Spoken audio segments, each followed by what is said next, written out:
welcome to the 39th episode of the Nerdom and Other Nonsense Anime Podcast. Today we are going over the winter 2018 season's first, second, and some of the third week's shows. Just as a reminder, we also always include timestamps in the description of the YouTube video and podcast feed if you wish to only hear about one or two specific shows.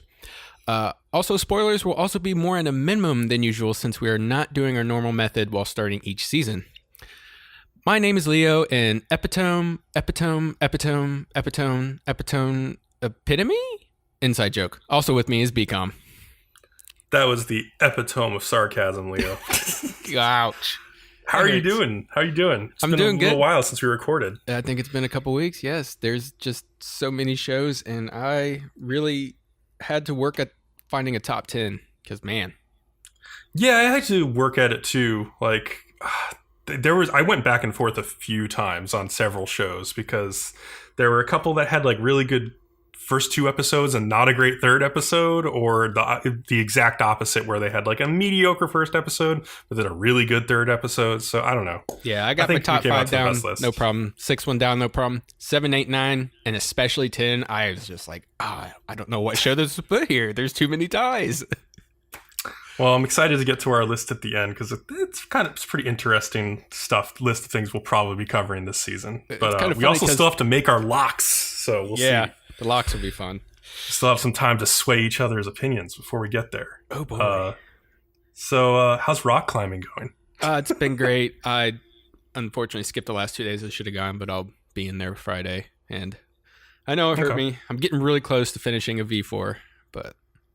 Okay, that's about nice. it. And I'm still waiting on my anime with rock climbing in it. Doesn't even have to be the whole thing about rock climbing. Just give me like one episode or something, you know? Yeah. Oh, by the way, I figured I should plug. I was on another podcast recently. Did like a collaboration podcast with some people from the AAA podcast Discord and also with Brains from the Trash Pandas Watch Anime podcast. It's over on the Geeking Out at the Tower podcast feed, or the Goatcast as it's called. And it's just like, it was basically a winter 2018 impressions episode, except with just a couple different people. But don't worry, I didn't waste all my best material. I just gave them just like what they wanted to hear. Now I'll really say what I feel. But with that being said, I recommend it, but we should probably get into anime. All right. Give me 1 second.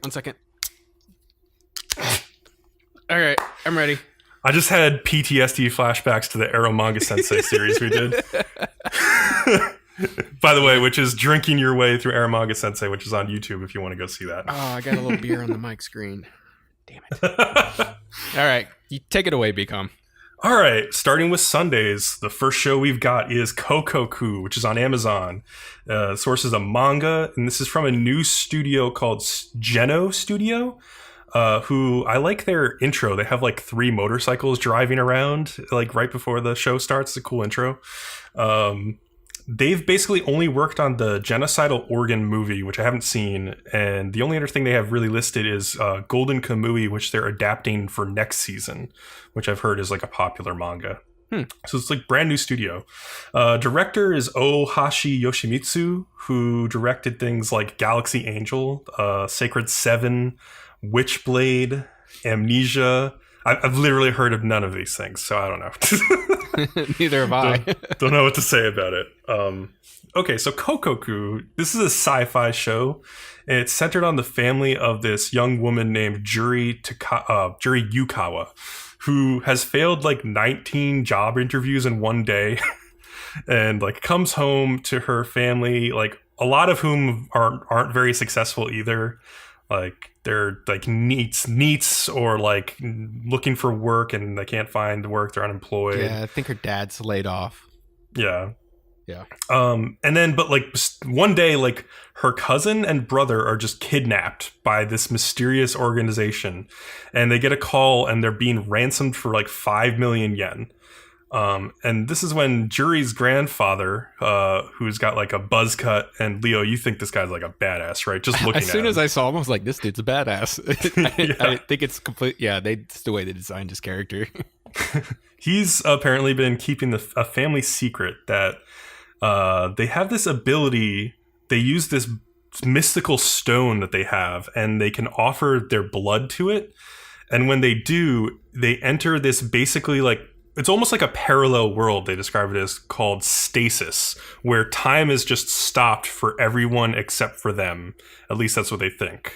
And like, so yeah, like literally everything stops moving, like birds stop mid-flight, like every person is frozen in time, like whatever they were doing. Like it makes me wonder like how they're able to breathe air and stuff, but I guess they can. I don't know.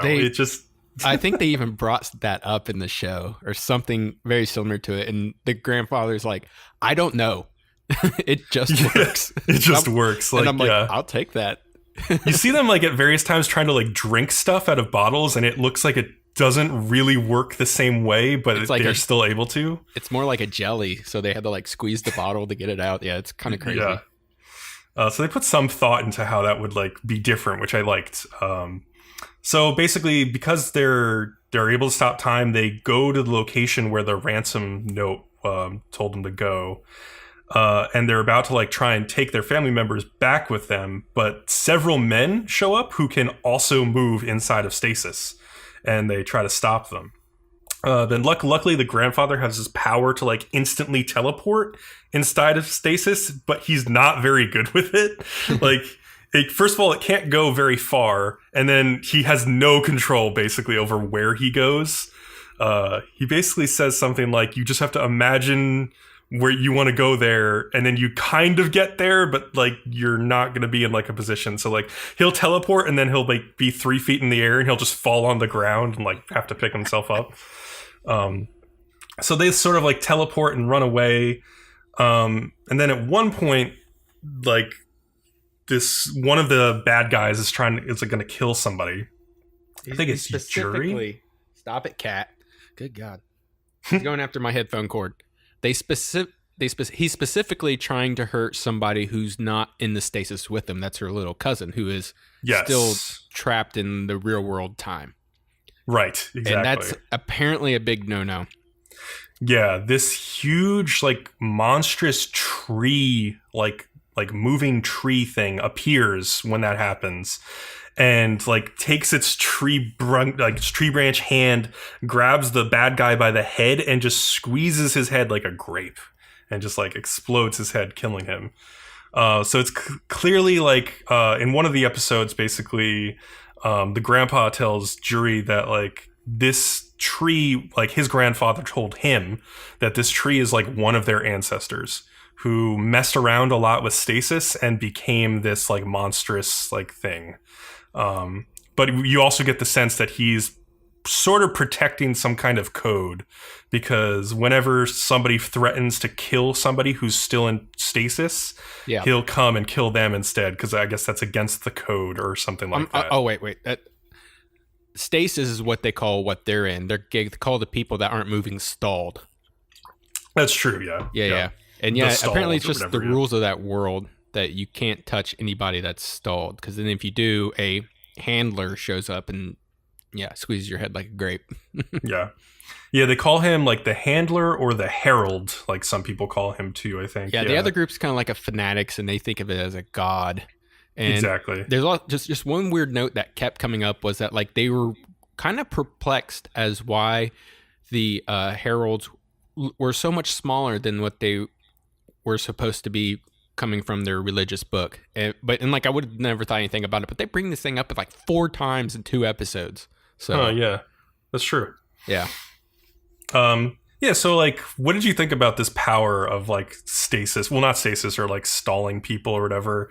Like, I thought it was going to be really overpowered at first. So I was like, how are they going to like tone this down? And I was like, oh, okay, they're going to have other people that are moving around that will try to stop them, basically. But like, I don't know. I keep thinking about it like throughout the show, because like it makes so many things possible. Like, I don't know. It just seems like so overpowered. And I was like, okay, at some point they have to go back to the real flow of time, right? Mm-hmm. But like, if they leave the flow of time before the bad guys, then they're kind of screwed, right? Like, Yeah, then they would be stalled to them. Yeah, they would be stalled to them. So I'm like, how does this work? How do they all go back eventually? Do they all go back at the same time? Is there like a time limit? So I haven't gotten to that point in the show yet, I'm sure. So I'm sure we'll find out. I think the grandpa said something about that. But you do bring up a good point. Like, either they're all going to somehow go back at the same time to do somebody tricking another one, or the whole show is just going to be them in the stasis. But yeah, and I don't necessarily want that. I mean, it could work out that way. Like, that would be interesting, but they would have to meet some more characters, I think, for that to work, really. I don't know. We'll see. There's still Mystery Girl, so. Yeah, that's true. Yep. One other thing I really want to note about the show, I love the OP for this show. It's really catchy. It's got this like really artsy style, which like made me take notice. It reminded me of like some Makaku City Actors OPs that have like really like heavily color coded OPs. But it's like this rockin' song called Flashback, and like when it hits the chorus, it just really takes off for me. Oh yeah, it's awesome. The OP itself, it's directed by Yasuomi Umetsu, who has a really strong sense for like color usage, and he's made other great OPs like the Gourmet Girl Graffiti one and like the Dimension W OP, which like despite the show not being great, the OP was pretty awesome. Flashback. Yes. On the other hand, I didn't like the ED because it's just like sexy shots of like Juri, and like there's another woman in the show who is with like the criminal organization. I don't know if they're criminals actually, but the bad guys basically. I would relate them to a cult. Yeah, like basically a cult. She's at least working with them, though there's definitely more to her. Like, she's not letting them know everything that she knows. But like, yeah, it's like shots of her and Juri in their underwear like a lot. It's like, what? Like, this has nothing to do with the show. I'm like, they put the fan service in the ED. This is weird. It was just like so out of place. It was like, why are you doing this? I don't know. But don't worry, it's by far not the worst ED of the season. So it could be worse. Yeah. All right, let me introduce this next show. Okay, yeah. It is called Mitsuboshi Colors. And this show is about three little girls, probably in grade school, that go around their town calling themselves the Colors, and their job is to save this town. This sounds boring, but these three little girls are savage. Oh my god! There's this like their hideout's super legit. I thought for kids and stuff. I think the antics are hilarious. There's like one part where like the blonde haired girl, she wants to play the same game her Kotaha is playing. So she goes up to a guy and she's like, "Hey, give me your game. I want to play it." And she's like, "If you don't give it to me, I'll scream." And they're just like, "What?" Yeah. Yeah, that was pretty messed up. Yeah, I was like, dude. But then she got distracted. She didn't do it. So this is action heroine cheer fruits, right, Leo? Oh, God, not it's either the Colors. No, you're right. These girls are savage. Yeah. Like, sometimes the art gets bad, and then like there'll be like the random CGI, but I don't really care. I'm having a blast watching these. Do you want to introduce like what the source was in studio and stuff like that? Oh, I skipped over everything. I was just so excited to talk about it. No, it's fine. We're gonna get into it. It's good. But okay, the source is a manga. Studio is Silverlink. You didn't mention anything, but they're pretty popular. Yeah, they made stuff. Yeah, they've made lots of stuff. Director Tomoyuki Kawamura. He has done stuff such as Bin Bogama Ga, Anti-Magic Academy 35th Test Balloon. Oh no. Kamigami Noah Sobi. Oh boy. So, I don't know. Yeah, it's mixed background, I would say. Woo. All right, take it from here. You got some more notes. Yeah. So, like Leo said, it follows like these little adventures of these three girls named the Colors. By the way, so like before every season, I look at like the Mal chart or whatever to see what's coming up. And I looked at this one. I was like, oh, this is probably going to be like a lolly fan service show or something, isn't it? And like I went into it watching it though, and I was like really pleasantly surprised. Like the thing that I compared this to more than anything was No No Biori, except in a city, because they're based in like around Ueno Station in Tokyo, which is like a main station there on like the what the big Yamanote line that runs like circles around Tokyo. And so they go and they have like these little adventures, and they occasionally run into like this police officer, this poor guy who has to like deal with their bullshit. That's awesome. And like he just like, and there's also this other older guy character who looks like Bato from Ghost in the Shell, basically, who like gives them some like tips like and things to do sometimes, some like quests basically. But for the most part, these girls just come up with like things to do, like things to like play around with around the city, and they're really funny. One thing I noticed, the blonde girl, like with the short hair. Yeah. Did she remind you of Alice from Alice and Zoroku? Like specifically, I didn't get to episode 3. Where no, is that where she cut her hair? No, she has her hair cut already. Like she has short hair in like the first couple episodes. Yeah, like Alice has short hair in the second half of Alice and Zoroku. Yeah, but she's got it like braided or too short. She's got like in 2 scrunchies in the back or something, giving her like a weird twin tail.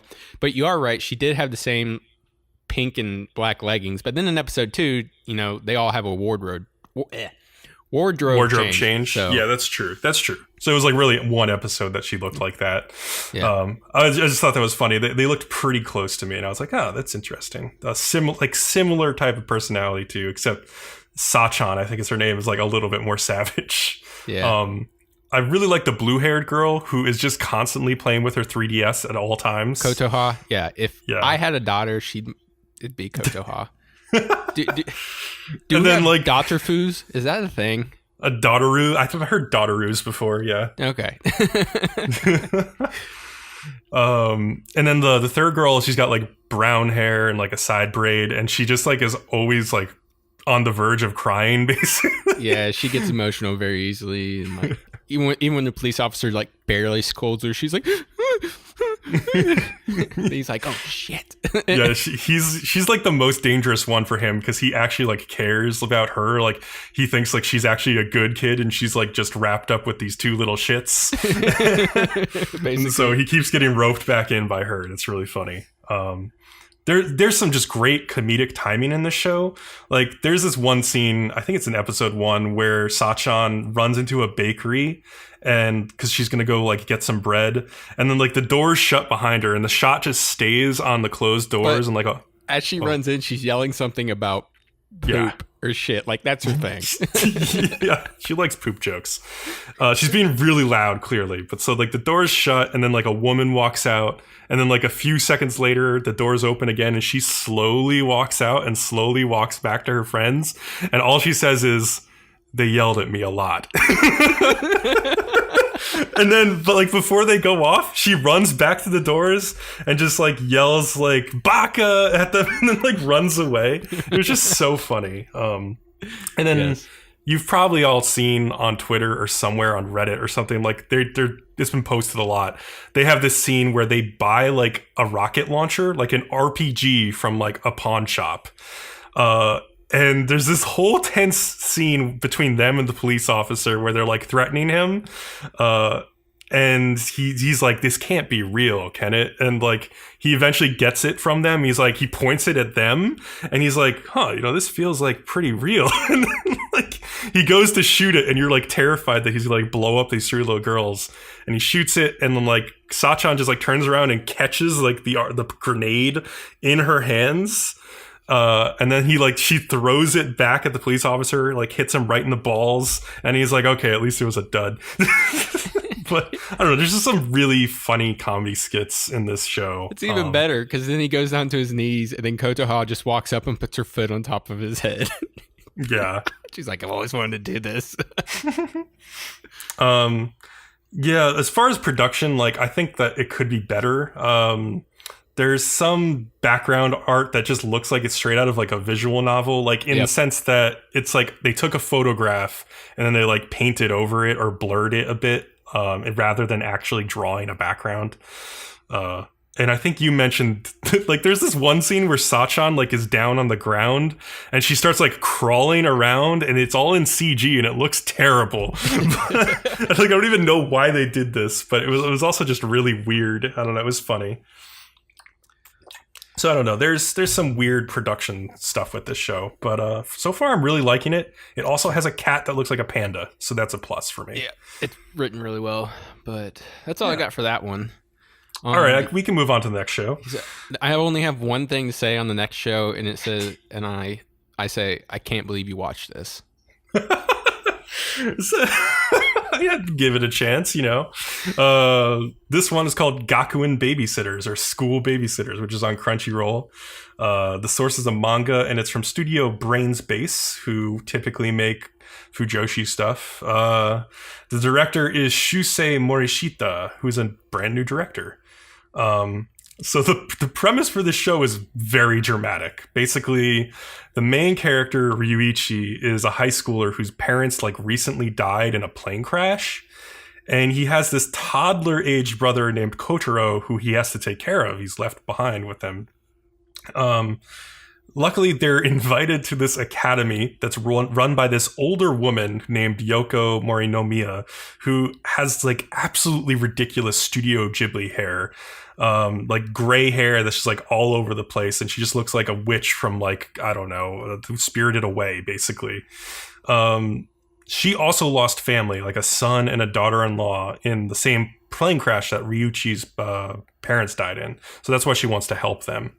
But when they get to the academy, she tells Ryuichi, so I know you're good at taking care of kids. You need to revive this school's babysitter club. And it's what? He's okay, I can do that. I'm good. I like kids. That's fine. If you let us stay at the school, okay, fine. And they're going to live with her too. So it's part of the agreement. So this school's babysitter club was made for the school employees who have children that they have to bring with them, I guess. So this is basically a daycare, and some of the students take care of the kids there. So basically what this show ends up being is a bunch of bishonen, pretty boy dudes taking care of little toddler babies. And then the hijinks that ensue because the toddlers are little shits basically, but they're cute little shits. One of the funny things about the show is the toddlers are comically small. When people stand up next to them, they come up to maybe halfway up their shin height. My friend Mason, who I watched the first episode of the show with, called them very puntable. You could just drop kick these toddlers all over the place, so easy. They're just so tiny, it's ridiculous. And I was kind of low key and enjoying the show as just some popcorn funny hijinks until the third episode, when the show made a huge fucking mistake. And that's when they introduce a student from the academy who is a pedophile. And he gets nosebleeds at the sight of these cute children. Basically they're trying to play it off they're trying to have it sort of both ways. They want to make pedophile jokes, but they also want it to be he's not really a pedophile. He just gets nosebleeds because the kids are so cute and he loves cute kids. Ew. But then his friend is stay away from my little brother, by the way, also. And his friend comes to get him and you can't be in this part of this club. You're a sick bastard. So I don't know why they felt the need to put a pedophile in a show that's about taking care of toddlers. It doesn't end up being funny in any way. And it just has no place in this show, especially if it's going to be recurring. Otherwise, it's kind of a fun show.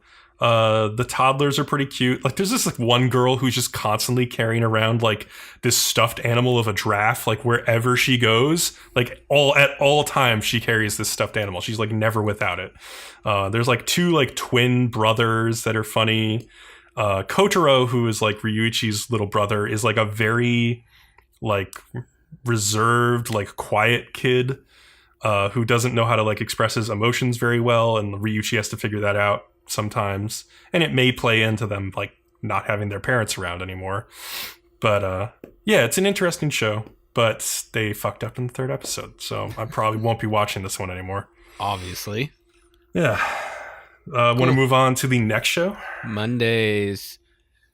Karakai Jozu no Takagi-san, also known as Skill Teaser Takagi-san. Source is a manga. Studio Shinai Animation. They have done Sweetness and Lightning, Tonari no Seiki-kun. Which is basically this show. It's just a little different. The Tonari no Seiki-kun. Yeah. Crayon Shin-chan and Doraemon. Director is Hiroaki Akagi. He's done Hina Logic from Luck and Logic. Episode director in episode 1 of Showa Genroku Rakugo Shinju. You had to add that, didn't you? Yeah, I added that because episode 1 of Rakugo was really good. So, like, to be the episode director for that episode, that impressed me. Like, so yeah. It was like, that was the hour-long episode of Rakugo. So, the gist of this show is that it follows Nishikata and Takagi, who seem to have a mutual crush on each other. The thing is, Takagi is a bit mature and aware of both their feelings. So just how a grade school's kids' romance would actually work. Basically. The two try to pick on each other. The thing being, Takagi is always one step ahead of Nishikata, and he never gets to pull a prank on her. Some of these pranks are actually very well thought out, and if you think children out there cannot be as clever as Takagi, well, frankly, you're a fool if you don't think some children can reach this level of cunning. Oh no, what happened to you, Leo? Oh, I used to be one of these children. There we go. Explains a lot. I was a troublemaker, man. Bad. So, as an example, some of the pranks she pulls are acting like she can't get her pencil case open and asking Nishikata for help. He opens it and a paper like spring pops out, scaring him, and he was trying to make one to scare her, but she got to him first. Another one is like when he has day duty and Takagi arrives before him. She cleverly shows herself in the window to Nishikata and then hides. She plants her shoes under the teacher's desk and Nishikata makes a fool of himself trying to find her. He eventually gives up and she pops out of the curtains and scares the shit out of him. And there's like, this is just all the first episode. And the final one is like when he tries to get her to laugh and get in trouble with their very scary sensei. And I think you know how that ends at this point. Yep. I've watched 2 episodes and I just sit here with a shit-eating grin on my face the whole time. Yeah, it's so much so fun. good. Takagi, her facial expressions and animations are just so spot on, dude. So spot on. I think I fell in love with this show. Well, first of all, I fell in love with the show almost instantly because it reminded me a lot of Tonari no Seiki-kun, which I also love, which had like a boy and a girl doing ridiculous things in like the back right seats, desks of the classroom. It's like so the same setup, except this time they throw in a little bit of a romance angle and the girl is the one who is like doing all the crazy stuff. But I think the set of skits that like made me really fall in love with it was when is her name is Takagi, right? He's Nishikata, right? So Takagi like takes or borrows Nishikata's like eraser. And like she tells him like, oh, you know, like sometimes people write down like the person they love on their eraser, and then they say if you like use that whole eraser up, like you'll fall in love. And so she like takes his eraser out of like the little sleeve that it's in, and she like makes this like really like face at it to the point where Nishikata's like, did I write something? I don't remember writing anything. Did I write something? Oh no. And so like she puts it back in the eraser and she's like, oh, I need to go to the bathroom, and like she goes out to the hallway, and I noticed that like she left the door open. I was like, okay, that probably means something. And so he's like dying of curiosity, and he takes the eraser back, and he's like, I don't know if I should look at this or not. Like, I don't know if this is okay. He like just barely lifts it out of the thing, and he only sees like the symbol for like love or something like that. And he's like, oh no. And then he lifts it a little bit more, and it's like, it starts with somebody like another like name or something. And like, he's like, oh, she's in love with somebody else, I guess. And he like lifts it all the way out and finally sees that it really says, look at the hallway. And she's just standing in the hallway looking, like laughing at him the whole time. Good. And he puts it back on the desk and he's like, God damn it. And then she's like, oh, that's funny. I guess, you know, you had a 50-50 chance of seeing it and you didn't. And so she looks at the eraser again, and on the other side, she had written his name on her eraser. So I was like, oh, that's really cute. Yeah. Really, really good. Yeah, it's good stuff. Yeah, it's just really well written, and like her faces that she makes just kill me. It's so good. But I think that's basically all there is to say about it. Yep, that's pretty much it. So, can I take the next one? It's my specialty. Yeah, oh yeah, it's definitely yours. I mean, you like a good show that's about, man, what's this show about? What's that game? Well, you know, this is the spiritual successor to March Comes In Like a Lion. It's called Ryou no Oshigoto. on Crunchyroll. The English title is The Ryou's Work is Never Done. The source is manga, and the studio's Brainspace, who I guess, they've branched out from making Fujoshi Bait. Now they'll make Lolly Bait. The director is Shusei Morishita, who's a brand new director. Please never work again. So our first Lolly show of the season, but not our last. This show looked at March Comes in Like a Lion and was asking, what does March Comes in Like a Lion need to do to be just a better show? What if Ray was like, he was already like the master of the shogi world, right? And then like this little 9-year-old girl came to be his disciple. That would make it better. Like, you know what how if you Ray like your shogi anime, man? yeah, exactly. So this like shogi master, like high schooler, comes back to his apartment, and he finds that this 9-year-old girl had let herself in, and she's demanding that he take her on as an apprentice. She became interested in shogi because, like, we see at the very beginning of the anime that the Ryou, the main character, was playing a tournament that took place at her parents' inn, which is like an onsen inn. And ever since then, she read up on shogi and practiced, and she's now like a shogi prodigy, basically. He's like, okay, fine. If you want to be my apprentice, you have to play me, and we'll see how it goes. And you can tell she's like a prodigy because like they start playing and she gets like really like into it. Like he's thinking to himself, okay, I'll just like beat her. It'll be easy and I'll tell her to go away.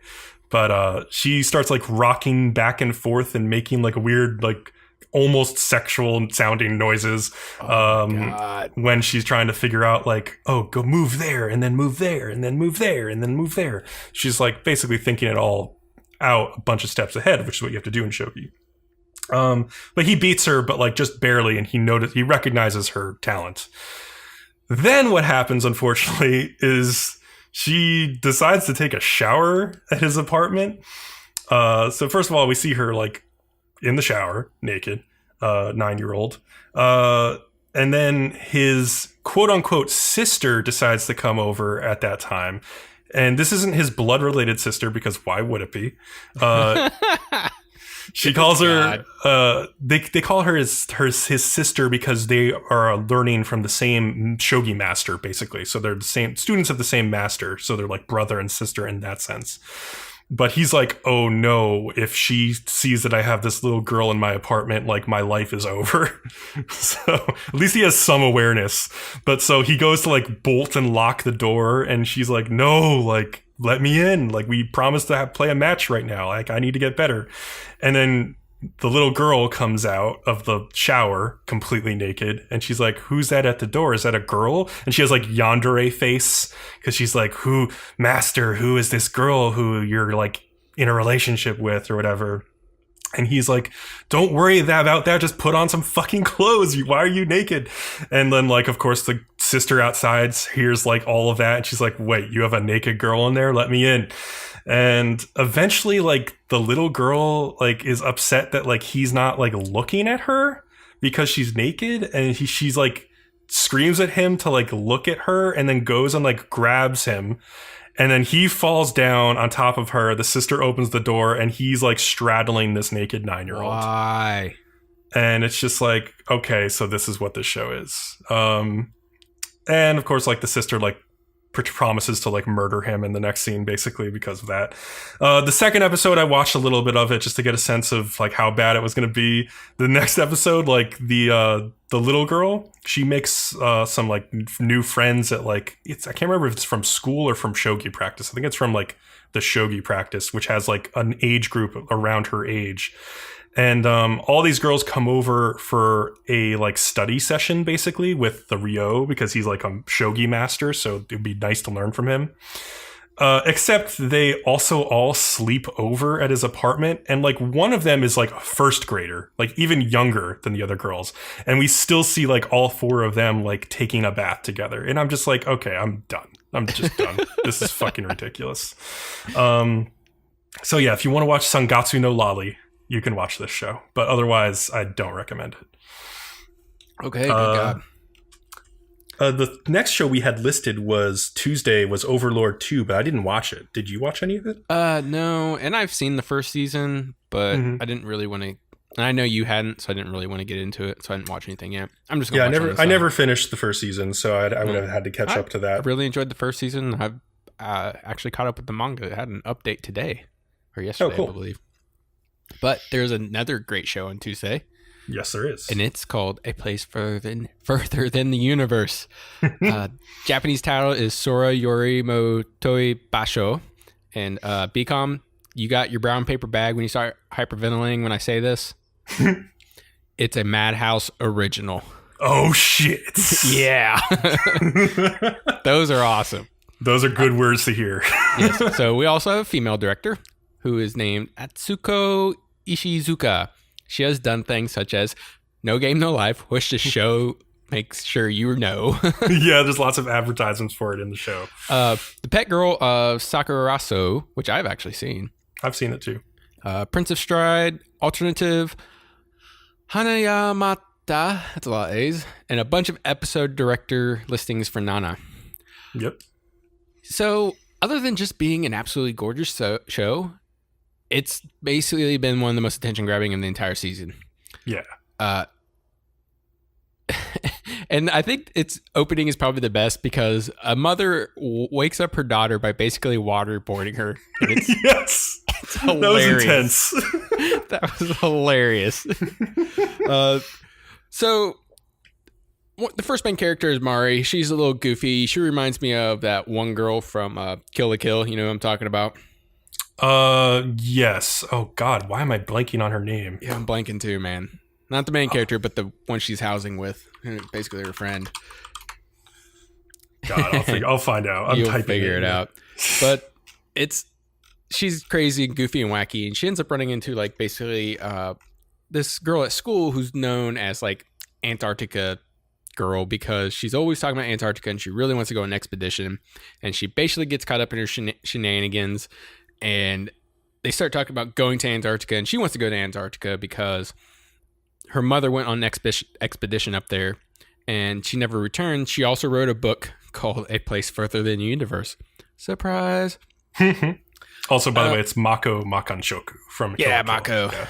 The girl who's like all over the place all the time. Yeah. But originally Mari gets to meet her when she drops these notes are everywhere. What's the other girl's name now? Shirase, the black girl? Shirase, yeah. Yeah. So, like, Shirase runs by her one night at a train station. She drops this envelope, and when Maki looks at it, she finds, like, a million yen or something like that in there. Mm-hmm. And then, just lo and behold, the next day at school, Shirase walks by her, and she follows her to the bathroom. She hears her freaking out in the bathroom stall because she lost the money, and she gave it to her, and then that's basically how the two become friends. And there's also this one part at the 14-minute mark, you will see a display in the convenience store for No Game, No Life. I was just like, you gotta be kidding me.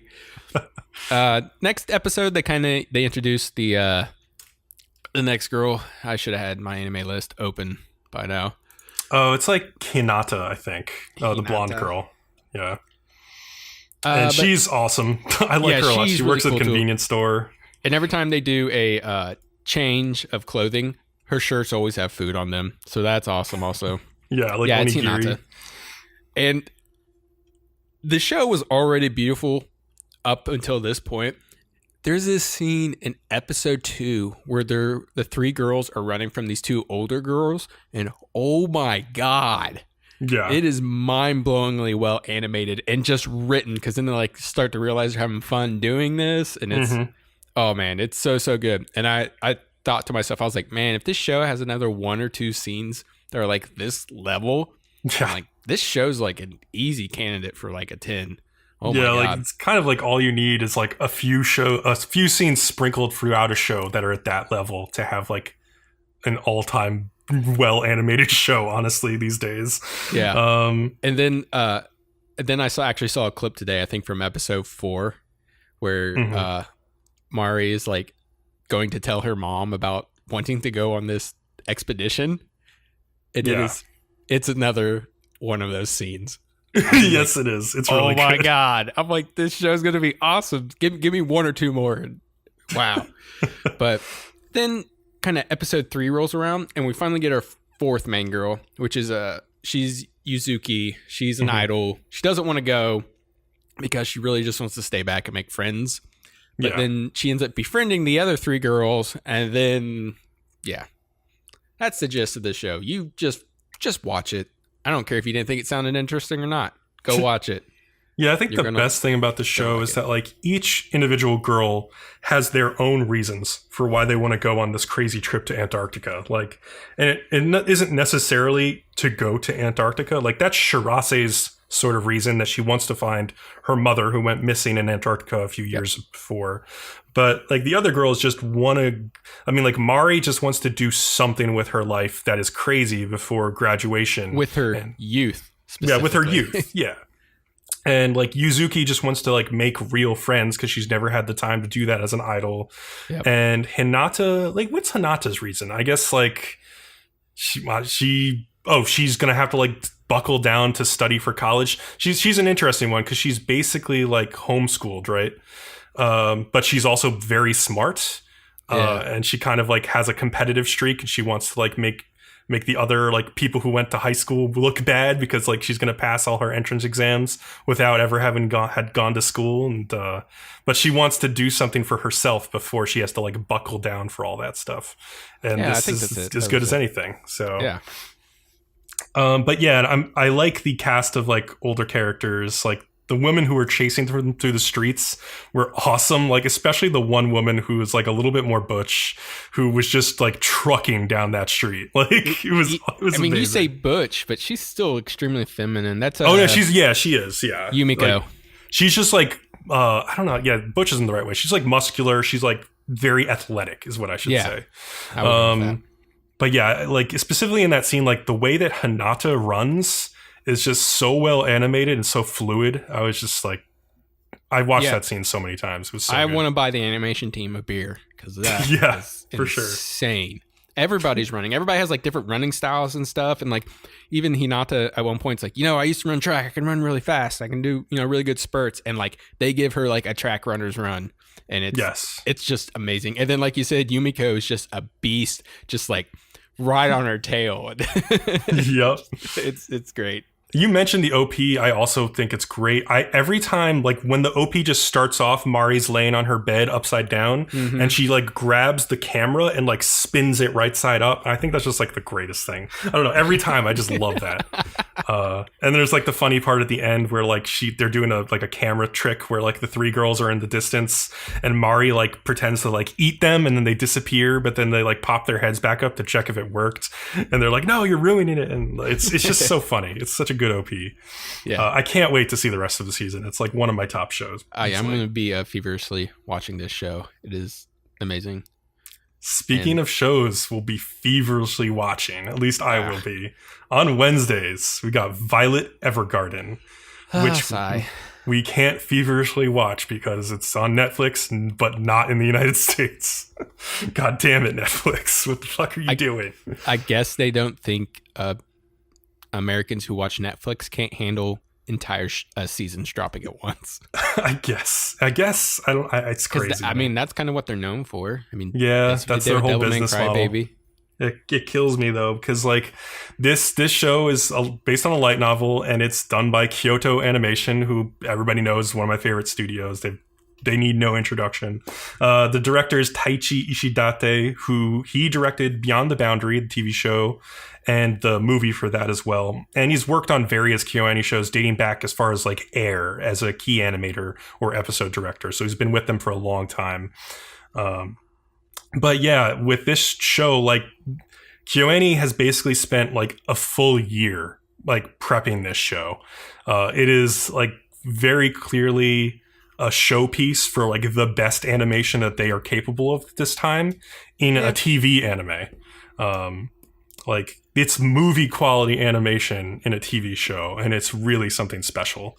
So what it's about, Violet, the main character, she kind of looks like Saber from like Fate's Day Night. She's that kind of like character, very reserved, blonde girl. She's very robotic though I think that she is human though. She's a war veteran who has woken up from a coma to find that the war has ended. and she feels lost now without the orders of her commanding officer, Major Gilbert. And she also wants to decipher his last words to her from the battlefield when he was like bleeding and potentially dying on the battlefield. And he said, like, you need to live on. And he also said, I love you. And she doesn't know what the words I love you really mean, because it seems like she has been an instrument or like a tool of war for her entire life, basically. And so she doesn't really fully understand like human emotions as well as you might. She also has 2 mechanical arms that are just insanely well animated. She uses them in various ways throughout the show for like typewriting and stuff. And it's just like incredible. Like there's one scene where she can like reach inside her elbow and like tweak like her arm to like work in a certain way. Like, I don't know, like the tension of the arm and stuff. And that's just animated like crazy. A little bit about her. I feel like it's really hard to figure out what's up with her past. Is she human or is she like a type of experiment? It's hard to say. In one of the episodes, we find out that she was sort of like a gift to Major Gilbert by like, I think it's his father. I can't remember. Brother. His brother, his older brother. Okay. He was like a general or something. Yeah, and his brother said like, I found her on the battlefield and like, here, she's a gift to you. She'll protect you, basically. So it's like, it seems like either she's like a human experiment that was trained as like a weapon of war, and that's all she knows, or she was like a robotic like android who was just basically the same thing. Yeah, but you either see way, a flashback of her on the battlefield, and she's just like kicking ass. So yeah, she's a beast. Yeah. So like one thing I love about this show is it's KyoAni show, but it's not about middle schoolers or high schoolers, which is really nice because one of the things I always say about KyoAni shows is like, oh, I always love like the older sister characters or like the older characters because they're so friggin' attractive every time. And so this is a show that is actually full of like 20 or 30 something characters, and they just all look incredible. Like even side characters, like in episode 3, Violet goes to study at this academy for something called auto memoir dolls or auto memory dolls. I can't remember. They're basically these people. It's a job position where you write letters. When like people, because the war is over, a lot of people can't read still, and they want to send like letters to like their loved ones, but they don't necessarily know how to express their feelings. So they come into this office and they have this specialized doll dictate the letter for them basically and get across the meaning that they really want to get across. Well, and also some people just don't know how to read or write. Exactly. Yeah, so, they just don't have the ability to. So Violet goes to a school for this, and she's in this small classroom with like a bunch of other girls, and like in this one classroom, there are so many character designs that could be like the lead characters of a series. Like, it's just like an embarrassment of good character design. One of my favorites is like the actual girl who is like the focus of episode 3. She has red hair. Her name is Luculia. And she has a very interesting story in that episode, which I won't spoil, but it's just really moving. But God, her character design just blows me away. And watching episode 2, I thought that there's a girl named Catalea Baudelaire who is like the head of the memoir dolls at this like office, and I was like, oh, Leo's gonna like this girl. I don't know if you did say that specifically. She's very cute. But yeah, like bodacious. I wouldn't say cute. Yes, there's a window in her top. It's there for a reason. So I like the sweeping like orchestral soundtrack of this show as well. And I think like the ED for the show is especially very nice. The OP is okay. It's not like visually the best, but I like the music. If I had to make a minor complaint about this show, it's that KyoAni is using this post-processing filter in like After Effects or whatever program they use. That's basically a bokeh filter, and bokeh is this like photography thing where you take the center of the frame and you have it in focus, and then like this a circular area around the center of a frame is not in focus, so it can create some really interesting photography. And they used this filter in the Shape of Voice movie, the silent voice adaptation. And what it serves to do is it like really gives you laser focus on the character in the middle of the screen, but then all of the background art gets blurred out. And it's kind of unfortunate because like a lot of the times in Q&A shows, like you want to see that background art because it looks great because they draw great backgrounds. Yeah, it's also it actually has the opposite effect on me. Oh, really? Because then like the main character's so there in front screen, and then I'm like looking at but then the background catches my eye because I'm like, what's going on back there? I can't see what's going on back there. I want to know what's going on back there. Exactly. I have pretty darn good peripheral vision, so it just really catches my eye in that way, and like then I'm not focusing on the main character, and I'm sure this happens to other people, but I don't care for that filter either. But I think that is like KyoAni's intent. Like what you're saying is like to make you focus on the character in that moment, and it does work to do that. I just think it's like unfortunate because like you could have all these beautiful, gorgeous shots of these backgrounds, but they're all blurry. Unfortunately.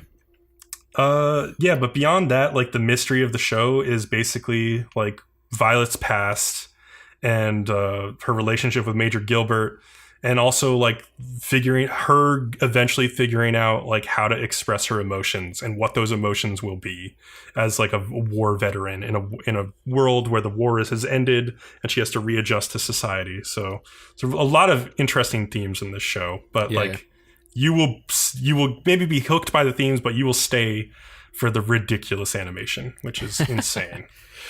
But one of the biggest complaints I'm seeing is just people are just finding it boring.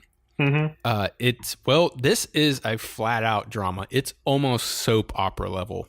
Yeah, basically. So, there's no action. This is not everybody's cup of tea.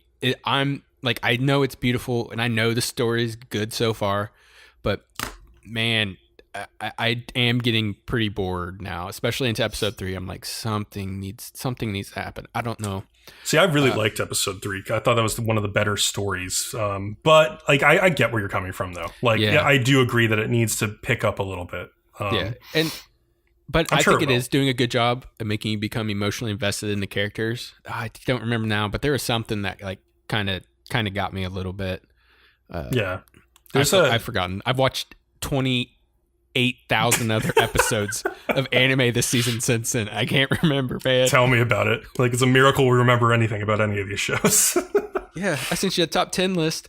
And then 2 minutes later, it's like, wait, I forgot about 2 shows. Yeah.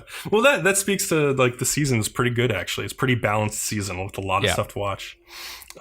Let's move on to the next one, though. Do you want me to talk about this? Yeah, you take it. You like this one a lot more than I do. Yeah. So Thursdays, we've got Koi wa Ameagari no Yo ni, which is After the Rain, which is on Amazon this year. The source is manga. The studio is Wit Studio, who are, you know them from Attack on Titan, The Ancient Magus Bride, Seraph of the End, and a bunch of other stuff. Director is Ayumu Watanabe, who has directed like a bunch of like Doraemon stuff and Space Brothers, most notably, basically. That was the only other thing I even recognized from her list. So yeah. So the premise here is like one that I was like dreading. I remember going into the season because it's like, oh, it's a romance show between a high schooler and her 45-year-old manager at a family restaurant that she works at. Yeah, that's not a good pitch for your first line. Like, I'm not sure about this. So yeah, the main character is a girl named Akira Tachibana. And she used to be like a track star on the track and field team at her high school. But she suffered like an Achilles injury. She has like a big scar running up her ankle, and she can't like run anymore competitively. She works part-time while she's at school at this Japanese family restaurant as like a waitress. And it's managed by this 45-year-old man named Masami Kondo, who is kind of just like a very like polite, like reserved guy. He gets like kind of like made fun of a bit by like his employees. But she really is attracted to him. She really likes him for various reasons.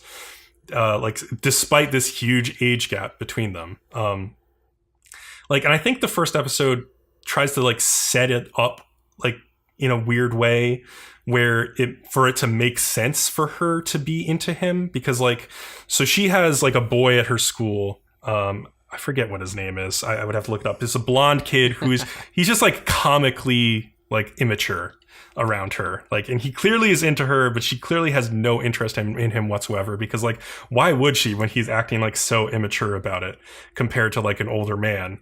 And then at the restaurant, like, the other girls there are like, you know, immature girls who have crushes on like people, or his name's Takashi. Okay, thank you. There's also like an older woman waitress who works at the restaurant who is comically ugly. Like, yeah, she just looks like a duck or something. I don't know. Like, oh, but then there's Yui, who's pretty cute. Yeah, Yui is pretty cute, but it's just like, oh, of course this manager wouldn't be interested in the women his age, because look at what they look like, you know? They look like these ugly things. So it's set up in this weird way where it's like, oh, I guess Akira is like the only option for him, and he's the only option for her because all the boys her age are immature. So I don't know, it's kind of weirdly set up that way.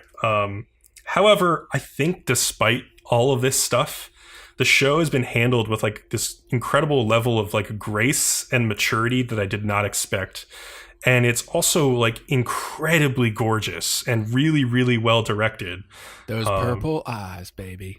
Oh yeah, there's so many shots of Akira's eyes, like, and anime eyes are notoriously like difficult to draw, and so they must have spent so much friggin' time on these eyes. Like, I can't imagine. And there's like, especially like episode 3, I think was one of the most impressive visually. Just all sorts of interesting direction. It's an episode where it rains a lot in a show called After the Rain.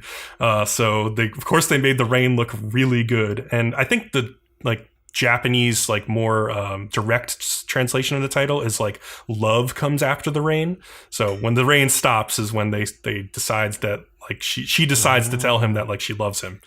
Yeah, I wasn't really digging the show until about episode 3, and then it hooked me. And then I was kind of like in the group of rooting for Akira because of this. And like I'm like, screw the age gap. You really like this guy. He's actually a pretty good guy. Just go for it. You know, it's kind of where I'm at now. So I want to see it through.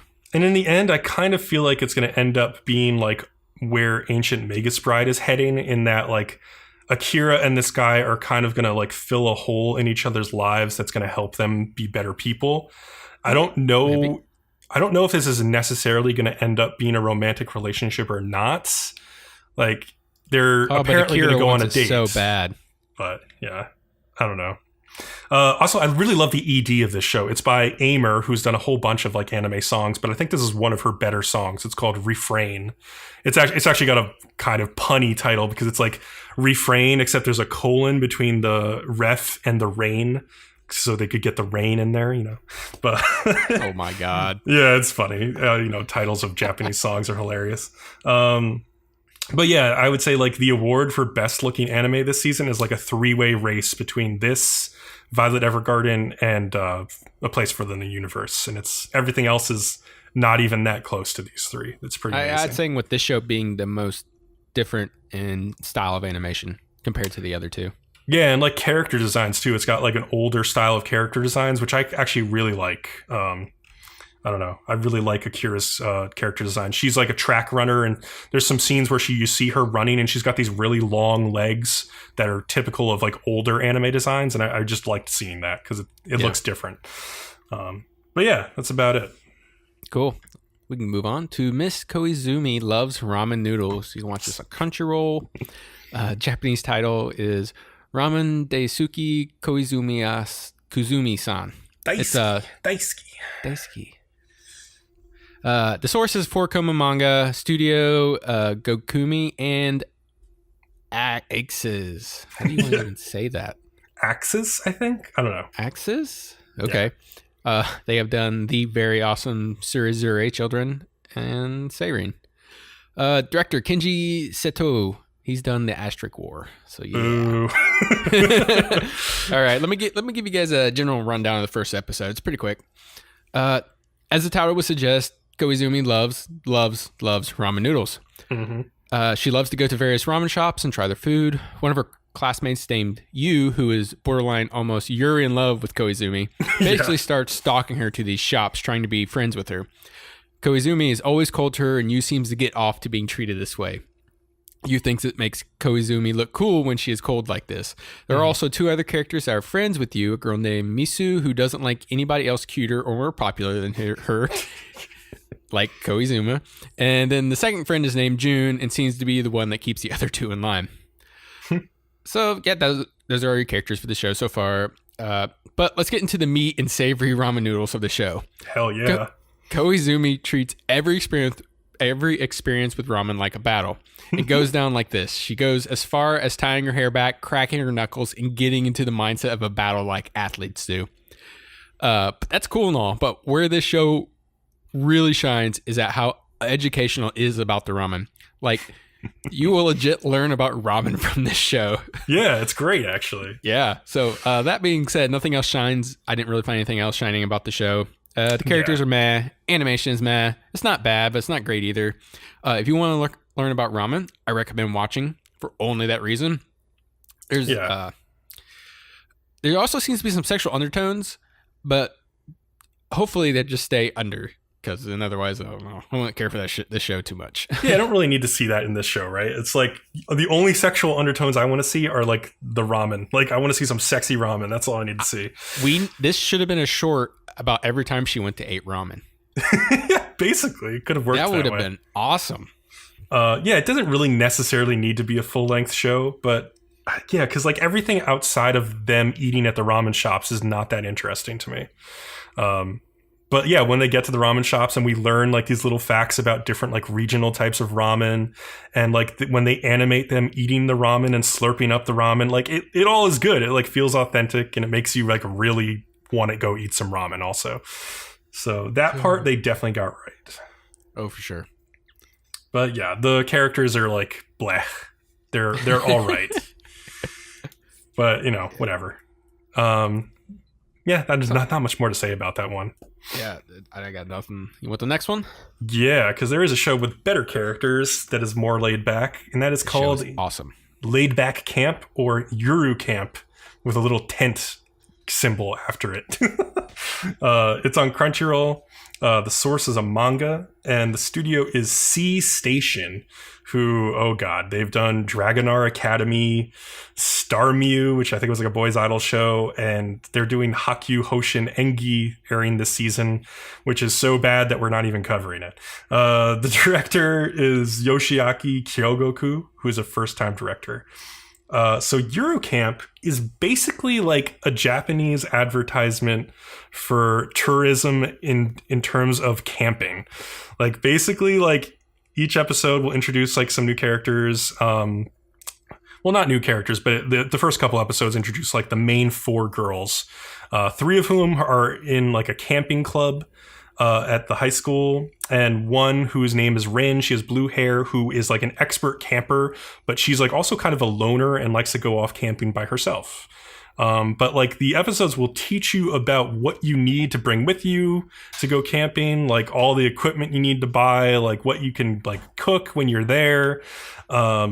And like basically like the various campgrounds in Japan where you can actually go camping. And these are actually like real life campgrounds. Like you can go look, people have posted like a Google map images, like comparing like the campgrounds in real life with the campgrounds that they go to in the show. And like one of the ones that Rin goes to is like just this big open field, like somewhere right near Mount Fuji, where you can just chill out, put up your tent, and just like kick back and like eat some like oden or like some hot pot or some noodles, and just warm up as you like just chill and like take in like the surroundings. It's pretty cool.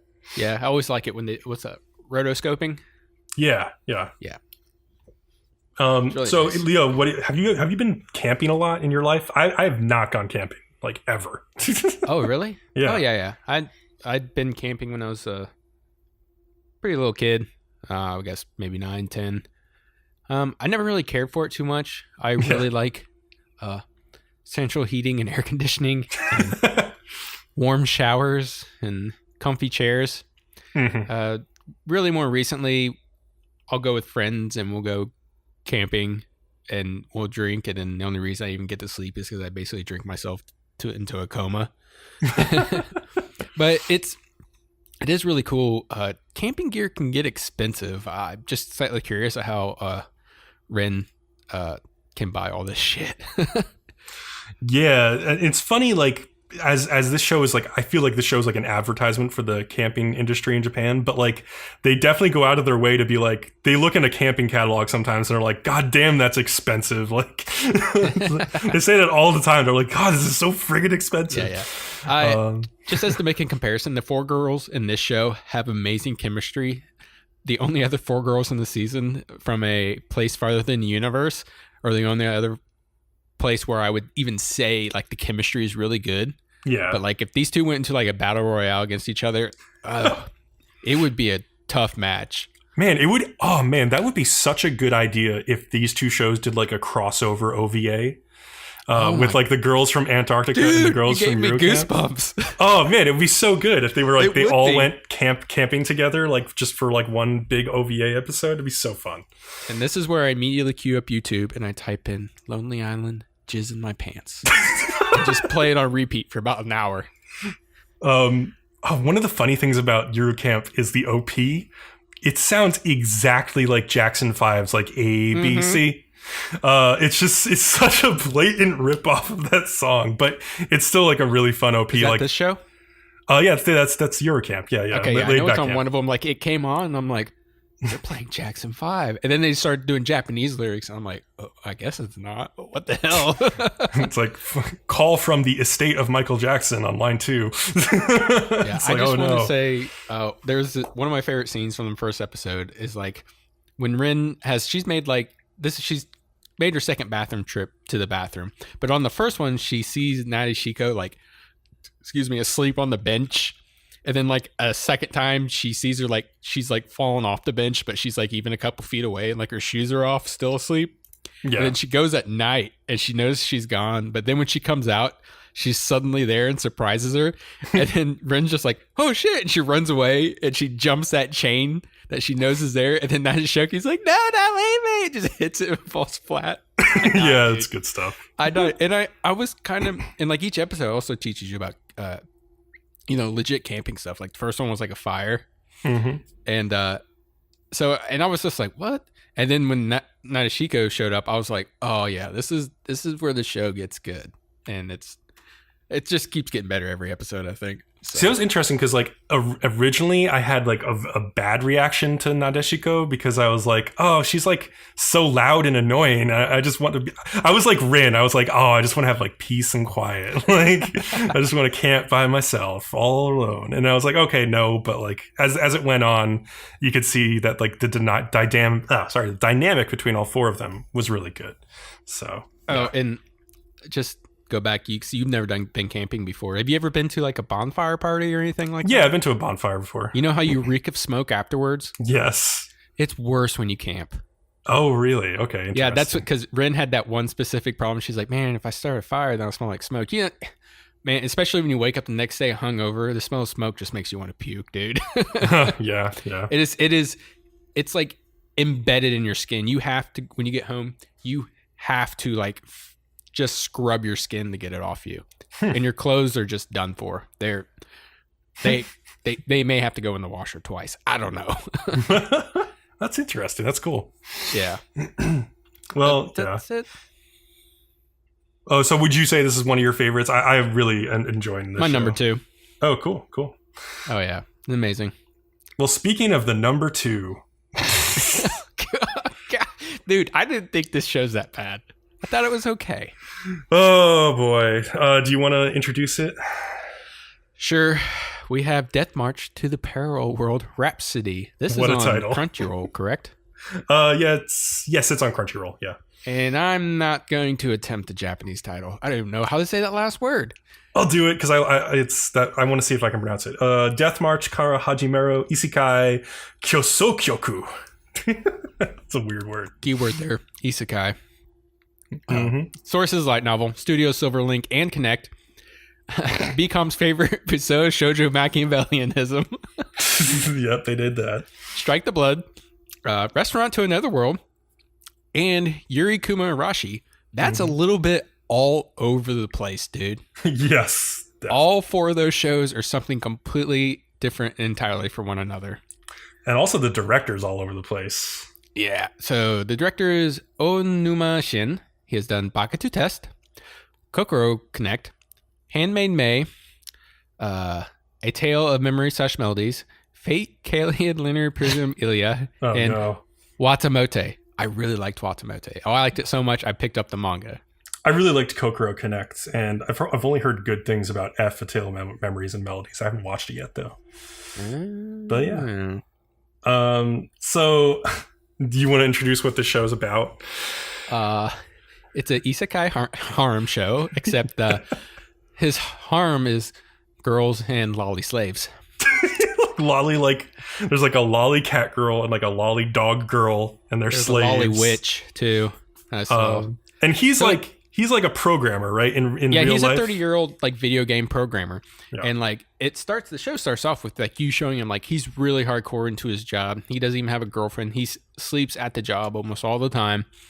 And eventually one night he falls asleep he actually lays down to go to sleep under his computer like a couple of other people in the office have done. And he thinks he's starting to dream about one of these games he's working on. And he like look around and he's like, man, this is crazy. He's got like a user interface and all this crazy stuff. And he's like level 1.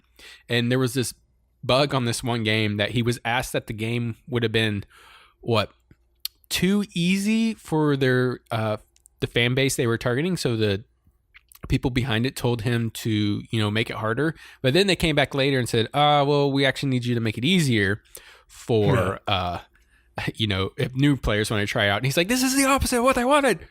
So I just imagine this is like the Destiny subreddit.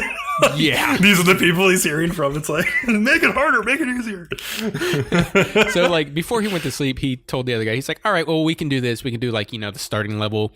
The player gets like 3 meteor things that kill everybody. But for the hardcore players, if you make it through this first area without using them, you get a special item. And I'm like, okay, that's actually a pretty good idea. Mm-hmm. You're going to target both fan base. So he starts this. So he started. He's in his dream, and then like these lizard people come through, and he's like level 1, and they're like level 34. And he's like, "Oh, this will never work." But it's a massive army, and they start firing at him, and he freaks out, and then does the meteor thing, and it like propels him to like level 300 and something. So he's super OP now. He ends up like saving a girl. This is basically his first girl to his harem later on, and just watch it if you want to watch it. Yeah, basically, like, it kind of seems to have, like, a focus on, like, eating food at times, too. Like, he goes to, like, a tavern and gets some really good food, and then there's, like, this long scene that focuses on how good the food is, and then, like, yeah, there seems to be slavery in this world. 13-year-old with the way too big tits. Oh, yeah, he meets this 13-year-old girl with, like, double D tits who, like, takes him around town. That makes no sense. He even comments. He's like, man, her boobs are really big for her age. Yeah, and it's interesting because he's like 30 and trapped inside of like a Kirito body. Like he looks like he's 15 or 16 or something in world. And so, but he doesn't, the show tries to go out of its way to make him like say that he's not interested in these little girls. Like there's like a scene where he sees like a mom, like, there's like little crying kid that's lost, and he comes up to help the kid, and like then the mom comes over, and he thinks to himself like, oh no, like in my world they would think I was a pedophile, but like I swear I'm not really into that kind of like kid. Like, and like he looks at the mom, he's like, oh, that mom's really hot. It's like, so it's like it's trying to tell you that he's not a pedo basically, but I don't know if that's gonna stay true for long. I only watched the first 2 episodes, and like I know that there are these like lolly slaves that are going to join his harem like in a couple episodes. So I remember one of them specifically looked at him, and how you look in a game that the people get titles and levels, and like she was some type of witch or something like that. Mm-hmm. He seems to have a problem with the slave system in this world. So, well, I would hope so. Yeah, I'm kind of interested to see where they go with that. And as far as isekai shows, it's not the worst, I would say. It's okay so far. It's not doing anything big or new, but I do like the idea of somebody being very powerful and like knowledgeable about the game world being put in this position. Which is I would relate that to Overlord, which is probably one of the reasons why I really like it. Okay, yeah, that's true. Yeah. So I'm probably going to at least watch 2 more episodes and see where it goes. If anything, I'll just watch it on the side and give a brief update. Yeah, it's not like in Another World with my smartphone where I was just like so done after like episode 1 or 2. I was just I didn't even watch episode 1. I knew I would hate it. Yeah, that one was just so boring. The other aspect of the show that I liked was like he has his heads up display around him at all times. And just like it's interesting to see how he interacts with like this video game. Like they don't just drop the video game premise as soon as he comes to the world. Like they're keeping that, they're making that a part of the show, and that makes me slightly more interested in it. But yeah, we'll see. Yeah, as far as anything new, that'd be about it. I think I can't think of any other show. Maybe was Log Horizon able to do that? Yeah, a little bit. It definitely incorporated that a little bit more. Yeah, but not to this extent. But I have no idea what this other show is. I haven't even heard of it yet, dude. I will tell you. What kind of crap are you watching? So this is called, I think it's pronounced like Märchen Mädchen or Märchen Mädchen, or it looks like Märchen Mädchen. That's a German pronunciation. The source is a light novel. The studio is Hoods Entertainment, who I don't think have really done anything else. The director is Hisashi Saito, and he's directed ecchi shows like Heaven's Lost Property and like The Testament of Sister New Devil and Haganai. This show has the premise of it follows this main girl, this little girl named Hazuki, who loves getting lost in books and is always sort of looking to get lost in her own fairy tale. And one day she ends up in this library and she finds like a magical book that transports her into this fairy world and like through the library stacks. And when she gets there, she finds that there is this magical academy for girls who are called Mädchen, who are selected by the magical books in that world that form the world's stories. So Hazuki's book that she was like selected by is Cinderella. So like that's going to be her story, I guess. And it like that's all kind of cute, I guess, as a setup, except like as soon as she gets to this world, she just stumbles across some like woman who's like gardening. And then like 5 seconds later, she's like naked in a bath, like in like in this woman's like the lolly, bath. Right? Yeah. And she's basically a lolly. She's like borderline lolly. She's like 12, maybe. I don't know. And she spends like the second half of the episode like running around naked, like hiding her naked body behind like her Cinderella book as people are like chasing her. And she like trips and falls and like she's like naked on all fours at various times. And like, I don't know. It's just really dumb. It's played for comedy, but it's not, it's like not funny. I don't know. It's just dumb. And one of the most embarrassing things about this show is the OP, because it's clearly like a rush job of an OP. They use only animation from the first episode in the OP, or actually first couple episodes, like first 2 maybe. And they have this one shot of her like fixing her bloomers in gym class in the OP, and they show that same shot twice, meaning that like they literally like it once at the beginning of the OP and once at the end, like they just literally had nothing else to put in there. Like they had no time. So like it feels like there's no effort. Well, maybe there's effort, but like there's just no time being given for the show to be made. And like they just did the best that they could, and it's not very good, basically. Okay. There's a reason Hoods Entertainment didn't get your attention. It's because it's been a while since they've done anything. Oh, really? What have they done? They have done... Come on. Web browser, don't die on me now. So I think the latest thing they've done is Drifters. Oh, that's interesting. Okay. 2016 was October 7th to December 23rd. They have also done Seikan no Quasar, if you know what that show is. Super catchy. Yeah. Nazo no Kanojo X, which was like where the girl, like, she would like keep him alive with like her spit or something like that. I don't know. It was dumb. Like that was their thing, was like him like being in love with her spit. And then they also did, I don't know if you watched this. I think this was before I even knew you. Kanojo ga flag wa ori tara, which is if her flag breaks. Oh, I haven't seen that. I've heard about it. Which is awful. Oh my God. Yeah, this is 2014. This might have been before you, but man, it is a bad show. But other than that, they have a bunch of other stuff I've never heard of. BlazBlue, Ultra Memory, I've heard of. I think I watched a little bit. I've read Horrifying to Miyamura-kun. Oh, I've read some of that too, actually. Yeah, that's just an OVA. And then the rest of this I've never heard of. Really old stuff. Yeah, this basically seems like it's going to be like an ecchi kind of lolly Yuri show, essentially. Like, and not much more than that. I don't know. Maybe I don't have the best read on it, but that's what it seems like off the bat. So I'm not that interested. But I mean, your first line was another lolly show. That's where I stopped reading. Pretty much. But on Fridays, Leo, what do we have next? Oh, we have Killing Bites, which you can watch on Amazon. The source is manga. Studio is Linden Films. It has also done one of BCom's all-time top 10 favorites, Akashi Records of Bastard Magic Instructor. You bastard. But they've also done Yamano-kun and Seven Witches, which I actually did like. That was a good show. Yeah, you actually did like. And oh god, and they did 2016's Berserk and Koi to Uso. So we're raining red flags at the moment. Then, just to top it off, the director is Yasuto Nishikata. First time. They don't even have literally no anime staff listings for anything. Yeah, it's just first time like anime anything director. Yeah, so like you should be like just like throwing out the white flag at this point. Be like, I give up. I'm not going to watch this. Well, as you'll come quickly to find, BCom and I are actually enjoying this show because it's stupid and ecchi and it wears it on its sleeve and kind of okay with that.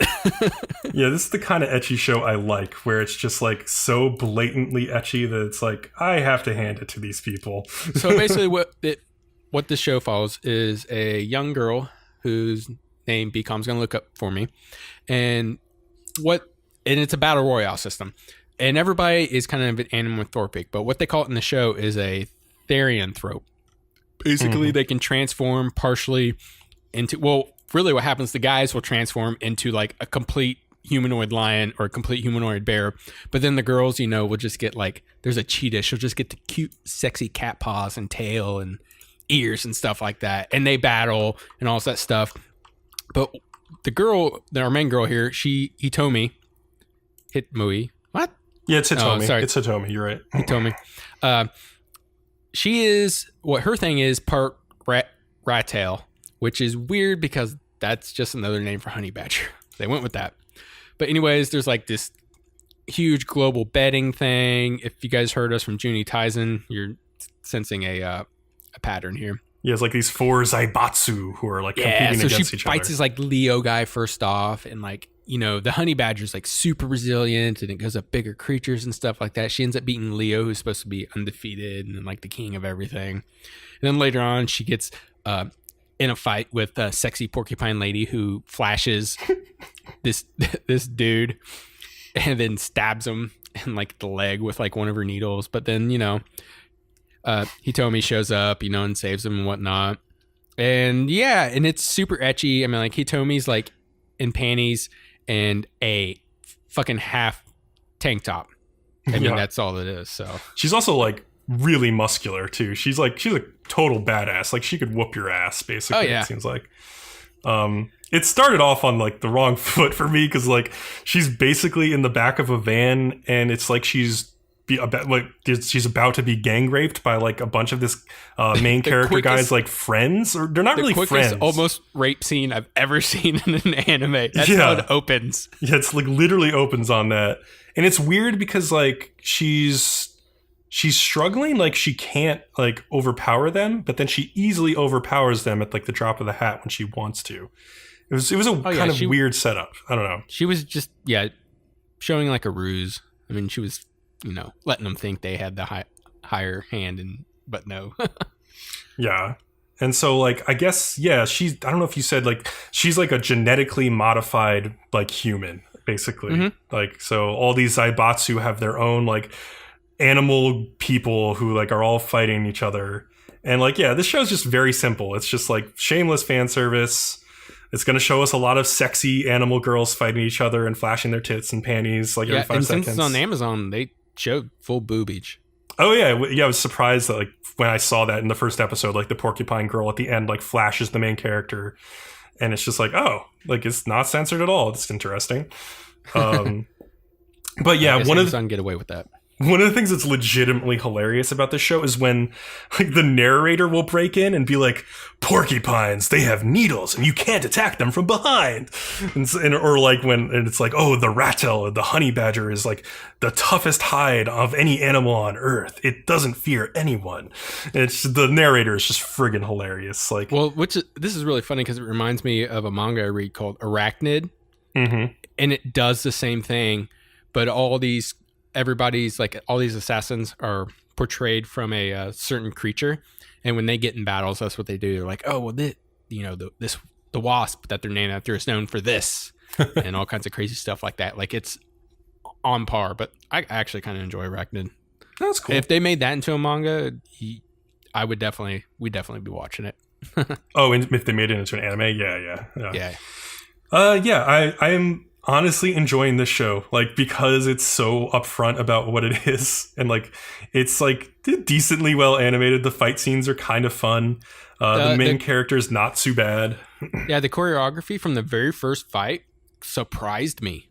I was like, this looks really good. And yeah, like just Hitomi is like really charismatic. She's funny. Yeah. But yeah, like nothing much else to say. Like, but like if you want like an ecchi show that like just goes all out, this might be for you. Yeah, with a lot of action, it's right up your alley. It's like I'm basically what we're saying. If you liked High School XD like I did, you'll probably like this show. Probably. The next show is Beatless, which is on Amazon. The source is a novel. Studio Diomedia has done stuff like Aho Girl, Fuka, and My Girlfriend is a Faithful Virgin Bitch. I just say that anytime I have the chance, I'll say that. The director is Seiji Mizushima, who has done stuff like Concrete Revolutio and like the Full Metal Alchemist, the Conqueror of Shambhala movie. So yeah, this show, I don't know. What it's about is like there's a boy and he stumbles across this android. Come on. Oh god. Yeah, his little sister apparently.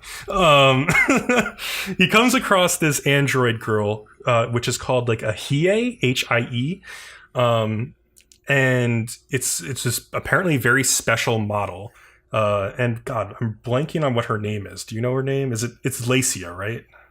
Lacia. Yeah, Lacia? I think so. Yeah, it looks Lacia, but I think the show pronounces Lacia. Oh, okay, yeah, Lacia. It's kind of strange. And she basically just decides like, oh, are you my new master, basically? I guess that's like what she's trained to do, like when she comes into contact with a human. And she hadn't been set up like with anybody yet. So he takes her home because he doesn't know what to do with her. And she basically just like instantly becomes like his maid / like servant / protector. She's kind of a badass. She has like this big, huge weapon, like almost like, I don't know, it's not like a bastard sword, but it's like that big. It's like this huge thing that she can fight with. And it's like a gun sword. It's almost like a giant metal shield. Yeah. But, basically when she's at home, she just like cooks him meals and stuff and like calls him owner. And, he basically just lives on his own with his little sister, besides Lacia. And in the first episode, I actually kind of liked the relationship between the sister and the brother because, like, she was just like teasing the shit out of him, like a little sister really would in real life. Like, she was just like being a little bitch like, at all times, and like he was like, "Oh no, stop it!" And it was pretty great. But there was like the scene in episode 2 that kind of tipped me off, like where it might be going, because like Lacia and the main character come back to the apartment.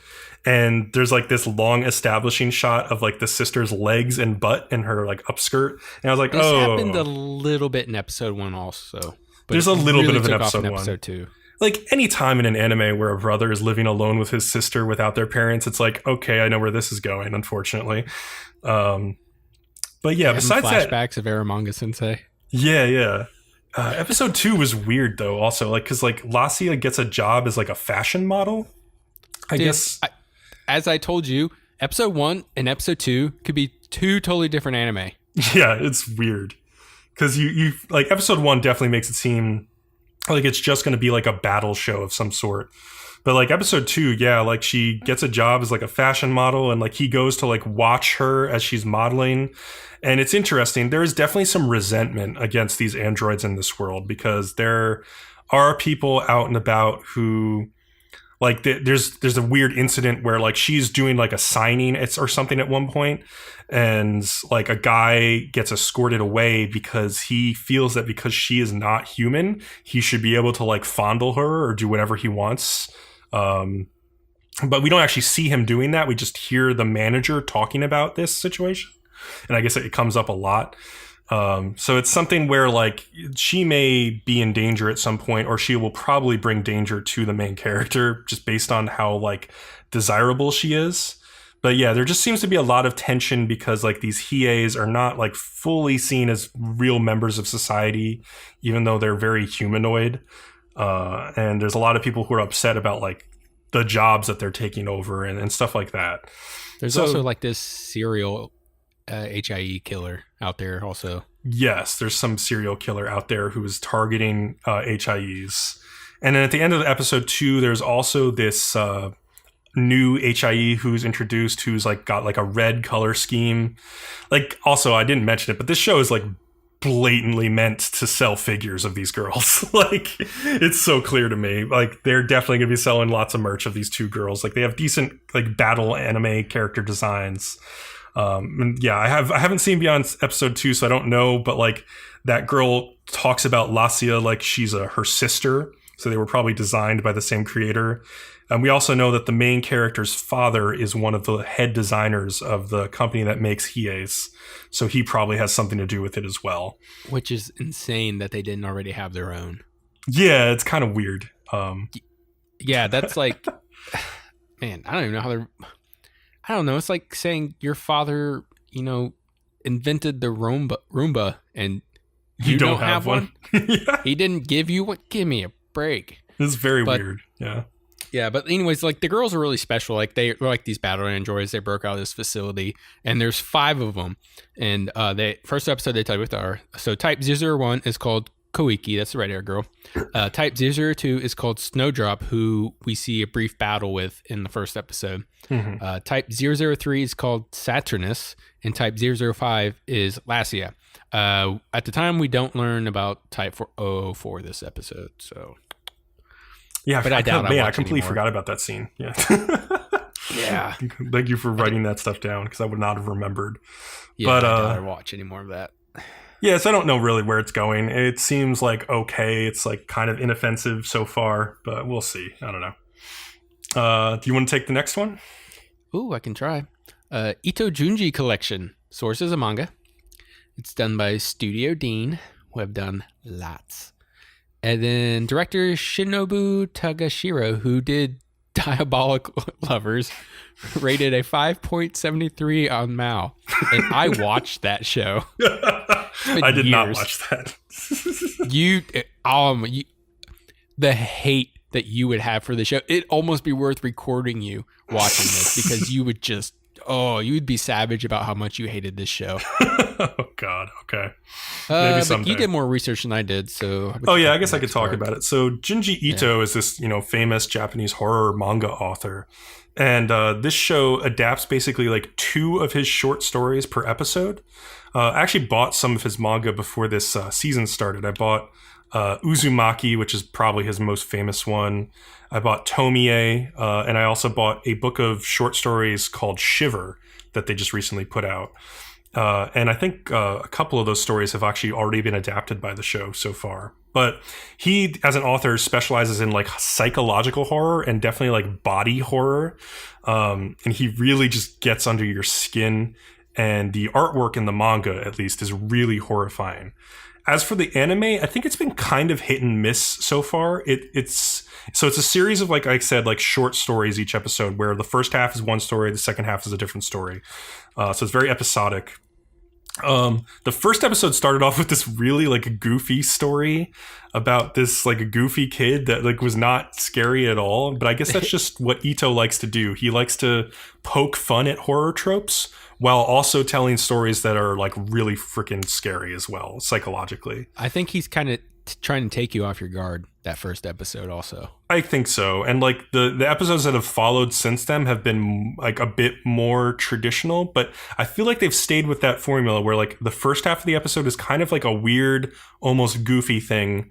Then the second half of the episode is like legitimately like scary, like, or at least can get under your skin. Like there's a half an episode called Long Dreams, which was an interesting one where that's very psychological. Yeah, it reminded me of a lot of the movie Inception, where basically one of the characters is suffering from having really long, progressively longer dreams. Like every time they fall asleep, they just dream for a longer and longer period of time until the point where it seems like they're going to just dream for like 100 years. And just like, it's just insane. They can't tell reality from the dream anymore at that point because it seems like they're only waking up for like a few minutes and then they're going back to their real life, which is like the hundreds of years that they're dreaming. Yeah, that's episode 2. That's also the other half of that is the one with fashion model. Yeah, which was weird. Visually just like unsettling. Yeah, it was unsettling, but it was also like kind of goofy. I don't know. You really think so? Yeah, they did this like fashion shoot in the woods, and it's like this fashion model like clearly looks like a space alien or something, or like a zombie, and everybody's like kind of talking about it, but like they're not saying anything. And then like the fashion model starts like eating people or like chasing down and killing people. I don't know. I was just laughing at the fashion model's face like the whole episode. It was just so ridiculous. I actually find it kind of disturbing. Yeah, I get that. It's actually like that book. What's that book that you read when you were younger?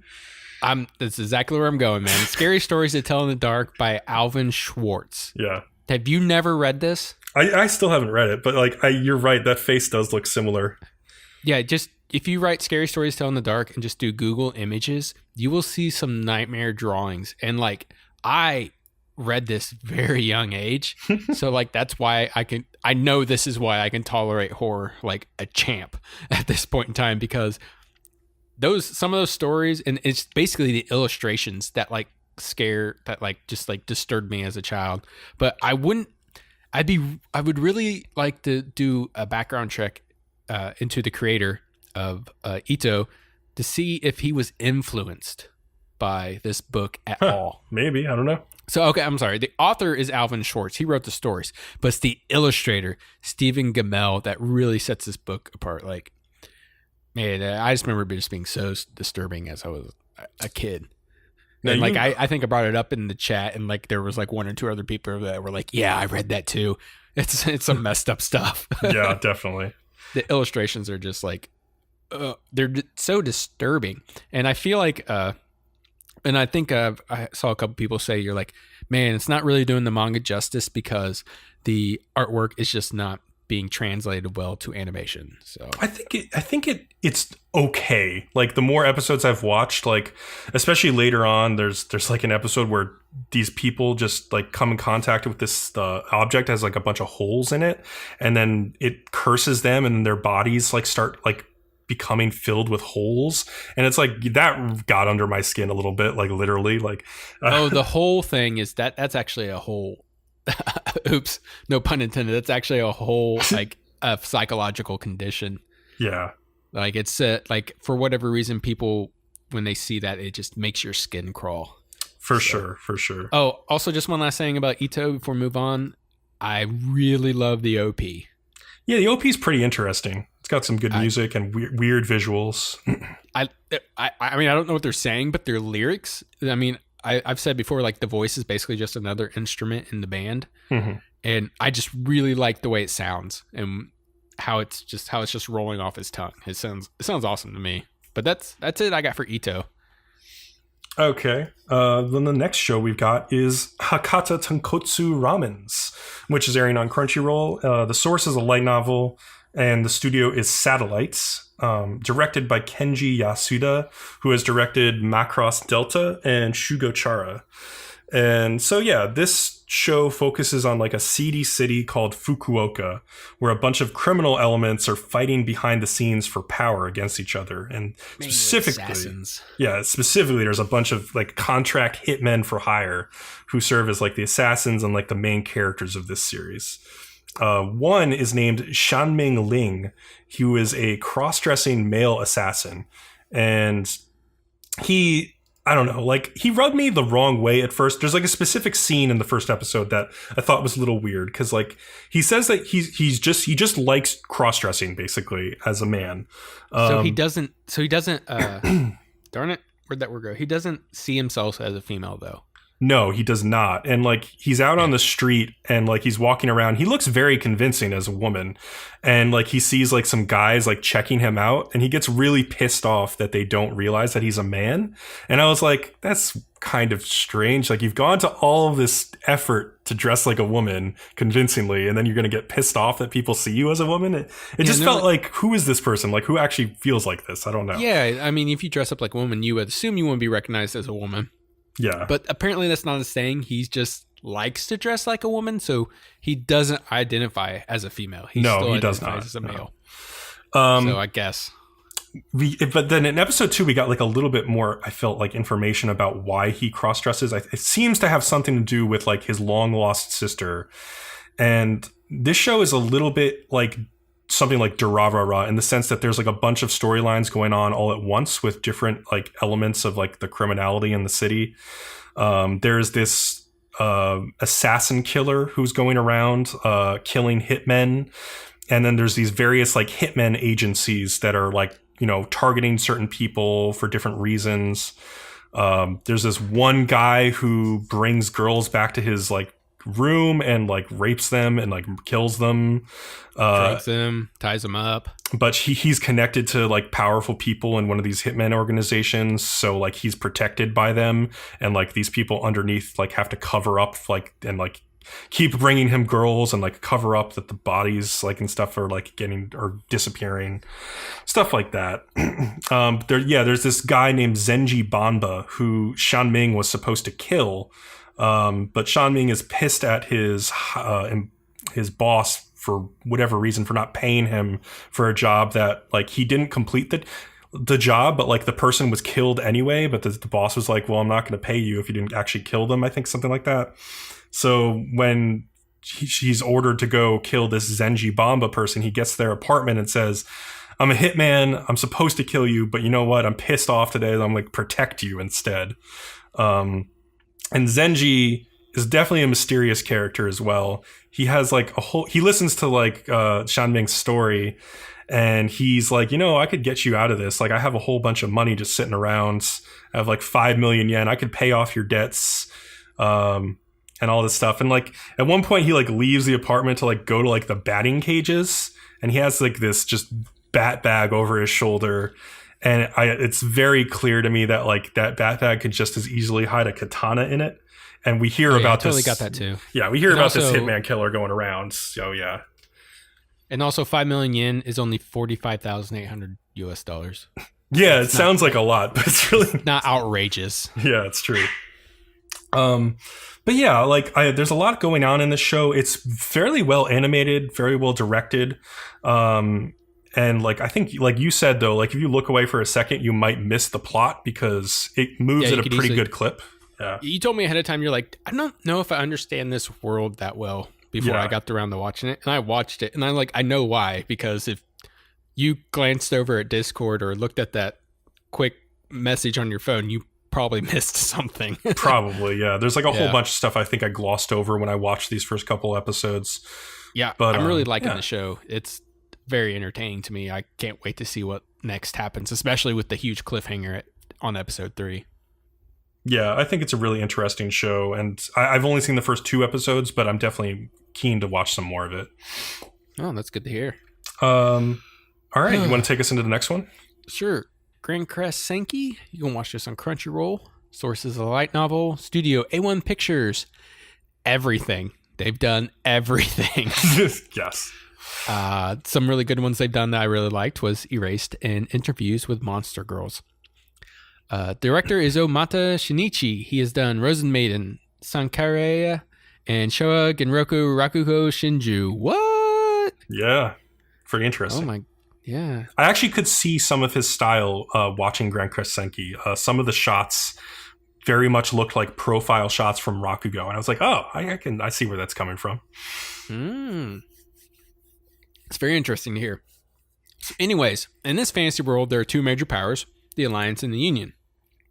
They have been at war for a long time, and it was finally going to come to an end with the marriage of the highest ranking lord from each nation having a son or daughter marry the other lord's son or daughter. But during the ceremony, there was a sudden occurrence of, was like a massive chaos or something like that. Mm-hmm. And Diabolos shows up. It throws up like this shield around him and the two big lords. The two lords combine their crests to defeat the monster. And this is like super powerful. It should have killed him, but it wasn't enough. And Diabolos kills both the lords and disappears. This puts the two nations back at war with each other. It's kind of funny because like the son like collapses. He's like, oh, and the girl just like looks at him like, you piece of shit. So this is how this world works. The lords all have crests that are used to defeat demons. The larger and more complex a crest, the more powerful it is. Lords can also defeat other lords and take their crests from them and making their own stronger. Demons can also be defeated, and the Lord can take the demon's chaos core and use it to strengthen his crest, his or her crest.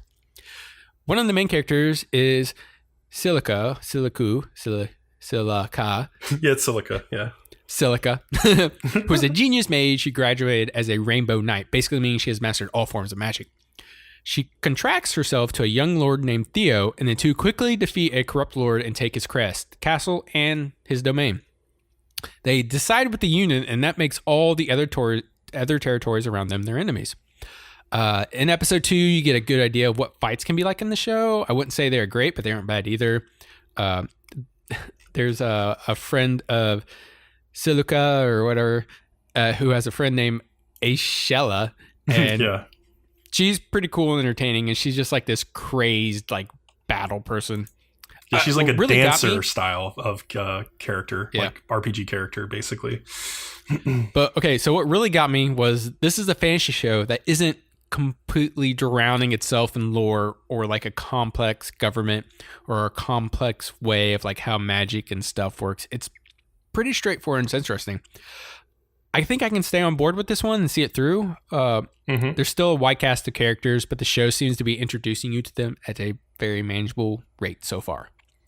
Yeah, so I wasn't sure on the first episode. I was interested in this show, first of all, because it's Record of Grancrest War is like the English title. And it's from the author who wrote Record of Lodoss War, which is like a really like well-received fantasy anime from back in the day. So I was like, oh, this comes from a decent writer. This might actually be interesting. And I think honestly, the thing that sold me on this show more than anything is episode 2 introduces this like cat, like this Kate Sith cat who is summoned by Silica. And like, as soon as the cat's summoned, it says to Silica, like, you have permission to pet me behind the ears. And she like picks it up and like pets it. And then she like gives it like a mission to go complete. And it's just like, it's like the best. Like I was like so happy. And then I liked Aishella. Like Aishella is very like, as soon as she meets Silica, she's like all over her. And then she goes to Tio and she's like, who is this guy that you're with? Like, why do you trust him? But she's really fun too. So they're building out the cast, and I think it's going to be a fun cast of characters. Oh, for sure. Yeah, I don't really know where it's going to go, but I'm sure they're going to like kind of like build their power. Silica clearly has some like ulterior motives that she's trying to accomplish for herself, and she's kind of just using Tio at the same time that she thinks that he's a pretty decent guy. So yeah, I don't know. We'll see. I think she just wants to be, in one of the top places of power, and she believes she can do that with Theo at her. She can do that at Theo's side. Yeah, but well, let me tell you, Leo. Sometimes when a boy and a girl pair up, they can have a lot of power. They can wield a lot of power. Let me tell you, the power of boners. On Saturdays, we've got Darling in the FranXX. Or as my friend Karaoke Cat from the other podcast I recorded says, Darling in the FranXX.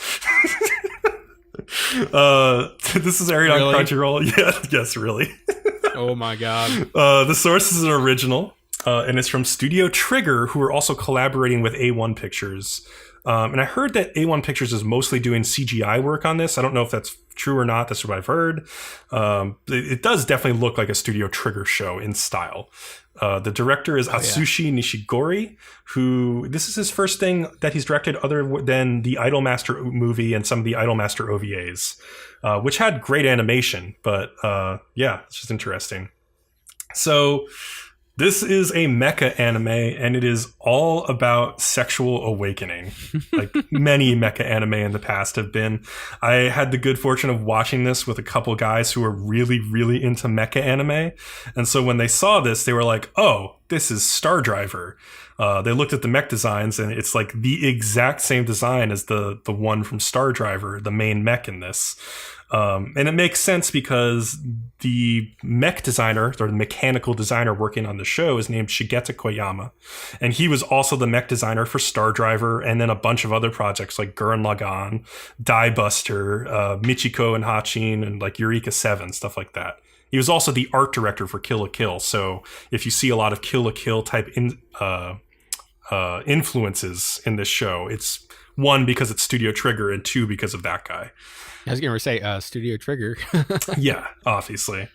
So this world is set up in this weird way where it's like sort of like a post-apocalyptic world, it kind of seems like, or just like a very postmodernist world where... you just want me to do my really quick short synopsis? Oh, yeah, you have a good synopsis for this, yeah. All right, so in this universe, humans populate a barren planet that looks like Mars, and they live in like these giant domes. Children are educated at a young age to pilot mechs that they call FranXX.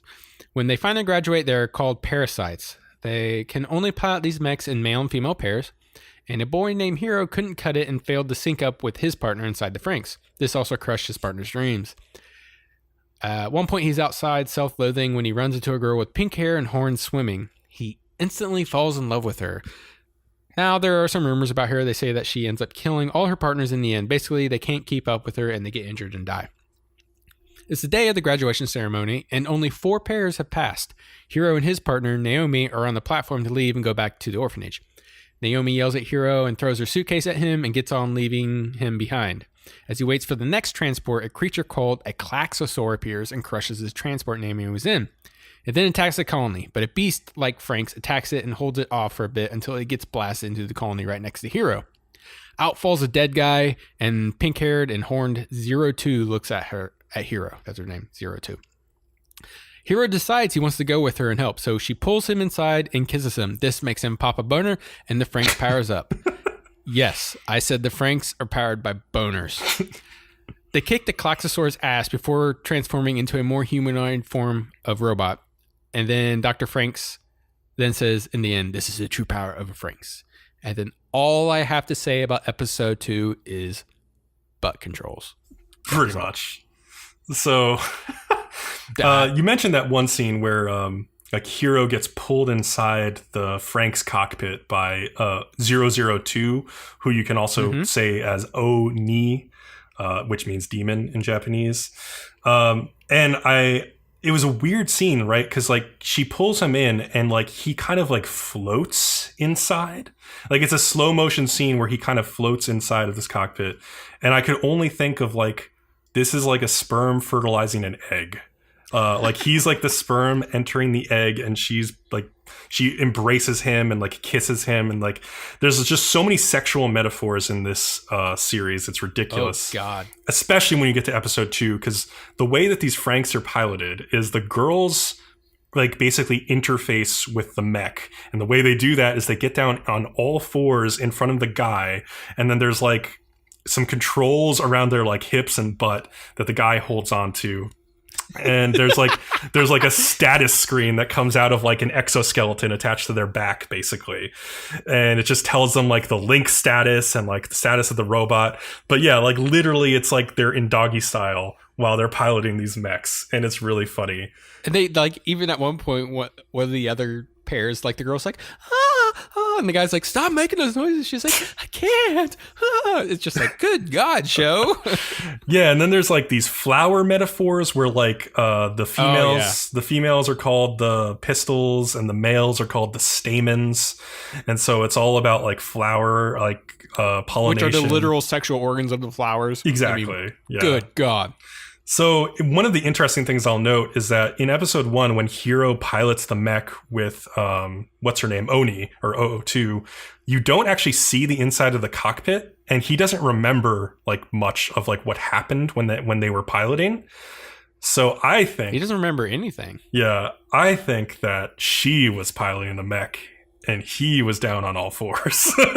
Oh gosh. At least that's what I think anyway. But like, because he doesn't remember much. But like, also in a later episode, I don't necessarily think that was how it was. Like, in a later episode, she pilots with one of the other boys from like the program, because they don't like want to let Hiro pilot yet because he's not like fully approved to be a stamen piloting the FranXX. So like they send her out with like another guy, and she like tells him like, are you sure you want me to pilot with somebody else? Basically saying like, are you sure you want me to like have sex with some other guy is basically what she's asking. And Who is?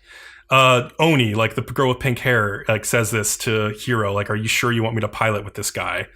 Because like when they pilot, it's basically like sexually interfacing with each other. Yeah. So like, but he's like, yeah, please do it. Like, we need to save like the plantation.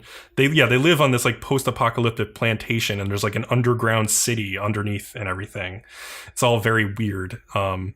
But yeah, like when she pilots with him, she is on all fours in front of him. But like, yeah, like whenever she goes and uses her full power, like every pilot she's ever been with just like loses their shit and dies, except for Hiro. So it seems like they're kind of meant to be together. They should probably let them be together. This is going to be like a full, like I think 22 or 24 episode show. So I'm kind of interested to see where it goes, like, because it's pretty crazy right off the bat. Because it's Trigger, I'm having fun with like these sexual metaphors and stuff. Like if it was another studio, I might think this is really dumb, but like Trigger makes it kind of fun for me. I don't know. How do you feel about it? So I really loved Kill la Kill, and people were like, man, look at those costumes, they're crazy. I'm like, well, that was part of the show. I agree. Yeah. You know, I'm having a little bit of trouble stretching it this time on Darling in the FranXX. I'm just like, this is just some fucking ridiculous shit. Yeah, it really is. What the hell am I watching right now? Yeah, I don't know. I mean, I like my theory about boner-powered mechs. It makes sense why they keep stuffing teens inside mechs. Yeah, oh, definitely. Oh, because they're powered by boners and their libidos are out of freaking control. It's funny though, because it also seems like these kids like don't know like basic like sex ed stuff. Like there was something like where they didn't know what a kiss was. Like Hiro didn't know what a kiss was. Yeah, I think in episode 2. Yeah. Or like I think it was the girl he was. Yeah, the girl didn't know what a kiss was. She's like, "What's a kiss?" And like he had to explain it to her. Like, so they don't know about kissing or sex. And like at that big like meeting at the graduation, like there's all of these like guys in white costumes, almost like a religious cult, basically around this stadium. But they're also like holograms, I think. Or at least one of them is hologram. There's a brief moment where you see like the head of the ceremonies like flicker when the Klaxosaurs attack. So they're not actually physically there, which is also interesting. I guess it's too dangerous. Just one last note. 02's big deal is that she's part Klaxosaur. Yeah, for sure. Yeah. So well, that's what the show said. Yeah. But so at some point a Klaxosaur and a human did it, or somebody did some playing around in a lab and created her. So, oh man, I'm looking at these next wonderful shows. Mm-hmm. Wow, how about you just take it away with the next 3 shows, BCom? Good God. I am excited. Well, especially for this next one. This one has been a popular manga. You're pulling a Chibi Rob. Chibi Rob is probably into this show. I actually don't know if he started watching this one yet. But yeah, this one has been a popular manga in the Yuri scene for a couple of years. It's finally getting an adaptation. It is called Citrus. airing on Crunchyroll. The studio is Passione, who have done things like Roku no Yusha, which I liked. They did Hinako Note, which I did not like, and Rail Wars, which I think barely anybody watched. The director is Takeo Takahashi, who directed Spice and Wolf, notably, Roku no Yusha, and also Yosuga no Sora, which is a really weird, ecchi anime about a guy who eventually ends up with his little sister. Oh God. So yeah, take what you will from Takeo Takahashi. He works on a bunch of different weird things.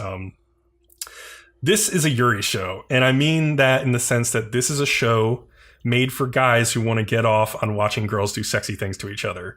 This is not a serious exploration of like a lesbian relationship by any means. And we are tipped off that on like in the first episode when we see that the main character, Yuzu, she's like a gyaru girl, so like a gal, and she's going to a new school, and she gets called out for not conforming to the dress code standards whatsoever. Like she just looks completely out of place. Like all of the other girls at this school basically look like Nazi youth. Like they're wearing like green uniforms with like red armbands, and just like they all have black hair, and she has blonde hair and blue eyes and makeup on. And so the student council president, whose name is May, comes up to her and tells her, like, you know, you're not conforming to standards. I'm going to confiscate your phone. And to confiscate her phone, she like wraps her arms around her from the front and like takes her hand, like grabs her butt, like full on, and then like basically runs her finger up her butt crack searching for her phone, like basically sexually assaults her, like in the first scene that they're together, essentially. And Yuzu's like, what the fuck was that? Like, but like she's like has no choice but to keep going on to school. Later on, though, we find out that May is, well, actually, before we get to that, Yuzu is at school and she spots May around like a back corner or like alley of the school, and May is like making out with a teacher, like I think it might be Yuzu's homeroom teacher, but at least it's just a teacher at the school. And she like May like notices that she sees this happening, and like the teacher kind of like runs off when he sees that they've been discovered. It definitely looked like a kiss that was a bit forced, but we learn that May is actually engaged to this teacher. They say it like she's engaged to an elite teacher at the school. I don't know what it means to be an elite teacher, but I guess he's an elite teacher. Favorite, I guess. I'm not sure either. Yeah, May also, she is like the daughter of, she's the granddaughter of the academy's like president or like chief chairman. So she's got a lot of power at the school. But what we find out later is that Yuzu's mom has remarried. And her mom is remarried without ever telling Yuzu about like who she's getting married to, or even like showing her like a picture. Like, it's really weird. Like Yuzu comes home that day and she's like, "Mom, is our new papa here yet?" And she's like, "No, he's like still off somewhere. But by the way, I forgot to tell you, you have a new stepsister." And she's like, "What? Who's my stepsister?" And of course it's May. So May comes over and she's going to start living with Yuzu. And so Yuzu that night kind of confronts May about like, you know, treating her like shit at school. And then like May is not saying anything. And then like Yuzu's like, "You know, I saw you with that teacher on the back alley. Like I could tell on you or something. Or like, what was that all about? Like, it looks like you guys were kissing." And then May just like comes up to Yuzu, pushes her down on the floor, and just starts kissing her aggressively, like against Yuzu's will, like very rapily. Like, and it's interesting because I actually looked at the panels in the manga that show this scene, and it's like a 2-page spread in the manga, but it doesn't like last very long. Like it lasts like a couple panels. And in this show, it lasted for like 30-40 seconds of her just being like pressed down on the ground, like having her arms pressed down and like struggling, but like still kissing May. It was kind of like overdone, in my opinion. See, I've read the manga, and even in the manga, it's kind of strange. It's definitely strange, but like it's meant to be uncomfortable, and it very much gives off the feeling that May has only ever really experienced like kissing or like sexual situations like that were forced. And she's kind of like punishing Yuzu for like questioning her in that scene. But what Yuzu takes from it, instead of being like really upset, she kind of just gets turned into a lesbian by that kiss. Like, at least that's how it plays out over the next few episodes, because she just becomes like really aroused by that, and like starts to like find that she has feelings for May. And so it continues to play out like that, where like they have these like weird sexual encounters that are not typically very consensual.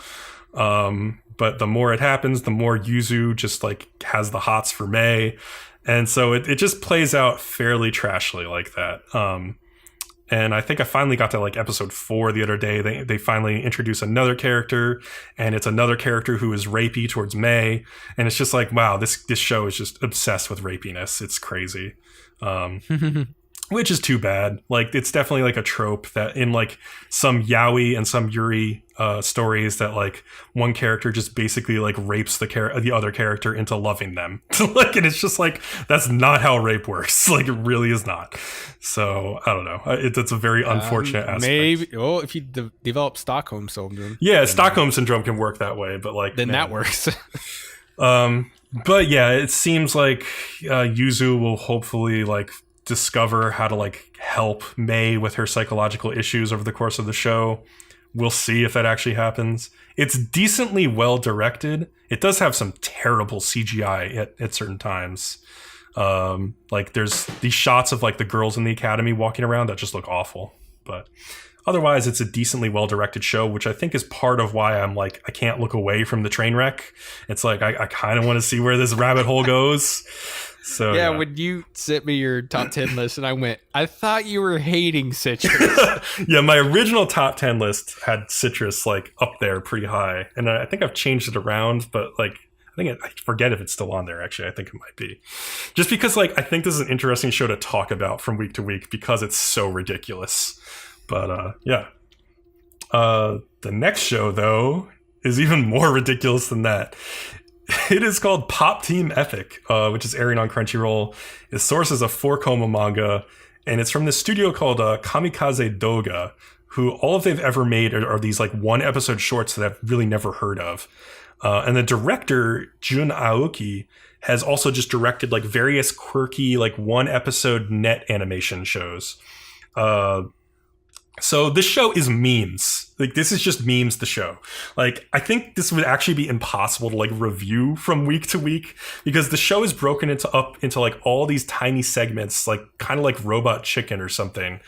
And they go by so quickly that it's like you can't really like seriously talk about everything that happens in the show. You can point out some of the more fun parts. Like the first episode has like a bunch of referential humor to things like Chrono Trigger. Like there's a scene where like they reenact Your Name, like, and they have like the theme song playing, and then like a nuclear bomb goes off. It's just that kind of humor. God. Like very slapstick. Like a lot of the jokes don't necessarily land, but then some of them do, and it's pretty funny. And it also has this really weird quirk where each episode is 24 minutes, but the first 12 minutes are voice acted by one set of voice actors for these two main characters, who are like these two girls that have really weird looking faces. And so there's 2 male voice actors for them and 2 female voice actors. And so like the first half of the episode is like the exact same as the second half, except with different voice actors. Basically, this is just like a shit post of an anime, and it really depends on your sense of humor whether you'll like it or not. I think if you like really quick, like slapstick, like absurdist humor, like you'll be into this show. But if you need more of a plot or more setup for the jokes, then you probably won't be into this show. It's just very dependent on you. I don't really have much more to say about it beyond like you kind of have to see it to see if you want to watch it. Okay. So moving on from that, got one more show, Slow Start, which aired on Crunchyroll. The source is a 4-koma manga. The studio is A1 Pictures. The director is Hiroyuki Hashimoto, who has directed things like Is the Order a Rabbit? Magical Girl Raising Project, which Leo liked a lot. What'd you say again? Magical Girl Raising Project he directed. You remember that show? Oh yeah, that was really cool. Yeah. And Classroom of the Elite, which was not so great. So this, through the first couple episodes, is yet another lolly show this season. I remember reading the Mal synopsis prior to the season starting and thinking that it was like one of the most boring premises I'd ever heard. I'll just read it again because I just think it's so funny. Like the Mal synopsis is just Hana Inose is a normal 16-year-old high school student. However, there is something different about her. She enrolled in high school 1 year late. Her classmates are unaware of this, and Hana will have to work hard to catch up with everyone else. And that's it. That's the whole synopsis. And I was like, wow, I'm so hooked. So, like, thank you, like, show. I've always wanted to see this. But what the show really is, it's like, it's one of those, it's cute on the surface, but really for lolicons only shows. Like, there's been a couple of those in the past years. Like, Hinako Note was like that. Urara Meirocho was like that from last year. So, like, this episode, it spends, like, the first half episode basically making one joke, which is that one of the girls in this group of 4, her name is Kamuri, and she is a very tiny, like, she looks like she might be, like, 9 or 8 years old, like, very tiny girl, but she's in high school. And the whole joke is that, like, wow, you know, you really haven't changed since elementary school, Kamuri. And, like, she, like, is kind of latching on to one of the other girls at all times, like a Yuri couple, basically. But, like, yeah, they spend, like, the first half episode basically of, like, different girls saying, like, wow, you look like an elementary schooler. Isn't it weird that you're an elementary schooler? Man, you're like an elementary schooler. It's just like, yeah, we get it. We get that she's a lolly. Like, we can see it from the character design. You don't need to, like, repeat it over and over and over. It's just stupid. And then, like, the second episode, which is really boring, them talking about, like, their names and what their names mean. And it's just like, wow.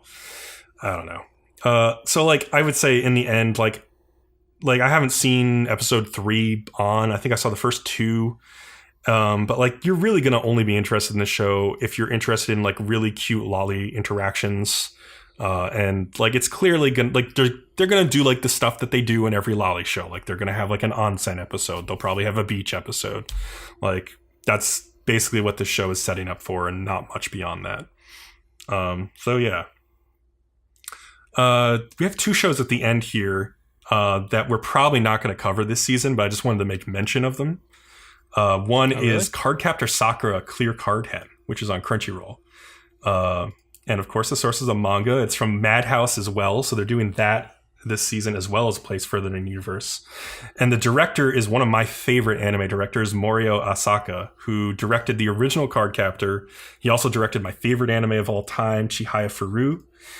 He directed My Love Story, Chobits, Nana, and Gunslinger Girl. Like, he's a very prolific director. He's done a lot of good stuff. And so basically where I am at with Cardcaptor is I've watched the first 20 episodes of the original. I've been going back and, like, watching it in anticipation of this series. Crazy. And it's really friggin' good. Like, it holds up so well. Like, it's just a very cute show. It's very well paced. The art is beautiful. And it's just, like, the premise is so much fun. Like, you know, Sakura is, like, a little girl who gets this power to capture these cards that she found in her basement that are called Clow cards or Clo cards. They're pronounced differently depending on what version of the show you watch, whether in English or Japanese. And so she has to, like, capture all these cards, and she has, like, a little sidekick called Kerberos. And she's got a friend named Daidoji, who I think had a different name in the English dub that I'm forgetting because I've been watching it in Japanese. But anyway, the Clear Card-hen is basically more Cardcaptor, where, like, the cards get, like, wiped. Like, I think she had captured all the cards, spoiler alert, at the end of Cardcaptor, but now they all got wiped and they're all clear, and she needs to, like, capture them again or something. But I will say, like, it looked great. Like, it's updated for modern day animation and stuff. But it's the same team. Like, all the people who worked on the original Cardcaptor are still working on it. So, like, they are very great. Like, they're very, very practiced at making this show, and they know what they're doing, and they've done it before. And so just to see them doing it again is really exciting for fans of Cardcaptor. Beyond that, the last show we have is Ancient Magus' Bride, which I haven't even watched, like, any episodes of the new season yet. But I don't know. I was getting kind of like, I know you've read the manga, so you were like, I don't know if I want to keep watching this show, right? I mean, I know everything's going to happen. Nothing's a surprise. It is a really cool show to watch, though. I mean, I like the way it's translated into animation, but that's about it. Yeah, I mean, I was definitely enjoying it more towards the end of the first half of that season. I'll definitely continue watching it, and I think if I see anything that is like awesome in it, I'll definitely make mention of it on the podcast. But otherwise, I don't think we're going to review it. So, yeah. All right. So, besides some like boy idol shows that we skipped, that's basically everything. Boy idol shows, good God. If you want to hear about that, go listen to that other podcast I mentioned at the beginning of the show, because we did get into those shows in that podcast. Oh God. But now we have the vote. I'm not even aware of what boy idol shows are. No, there's things like Idolish 7 and Dame X Prince Anime Caravan, which are actually surprisingly fun. Wasn't your cue to tell me? Oh, I needed to tell you. You needed to know. Good God. Okay, go on with the vote. So, of course, at the start of each season, Leo and I decide that we're going to watch 10 shows. 6 of those shows will be the ones that we are going to come to a consensus on right now from our top 10 lists that we each independently made. And then beyond those 6, we each get 2 shows that we can lock in, that even if the other person didn't necessarily want to watch them, they're now forced to watch them. And we'll try to use these picks for good and not evil, like usual. Usually Leo makes the better picks, like just historically. The track record so far, I have done a pretty decent job, but we may end up making mid-season cuts of certain shows if they just go way downhill. But if so, we have the opportunity to replace 1 or 2 if we feel like that we just don't want to follow them anymore. But basically, even if they don't go way downhill, but something else suddenly shines way brighter. Yeah, that's true. Yeah, like even if there's just a show that we're like, oh, we should have been covering that instead, we'll be willing to drop a show like at episode 6. So that hasn't happened in recent seasons though, because we've been making some good picks here. So nope. But if there's something you really want us to cover that we're not, you can hit us up on Twitter or on Discord or somewhere, and we'll take that in consideration.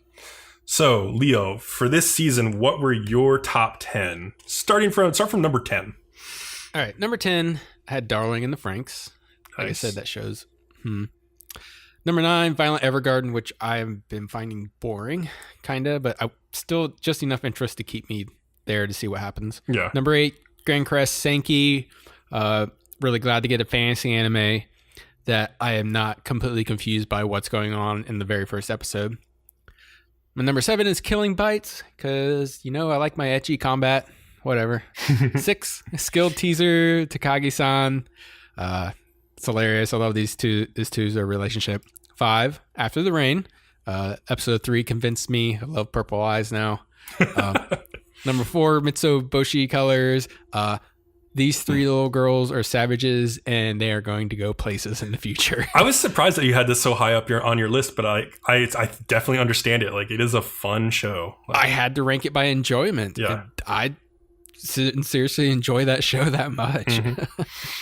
3, Hakata Tonkotsu Ramens, because I really like this world that they've built, and I think this city of assassins and hitmen is just really cool. Mm-hmm.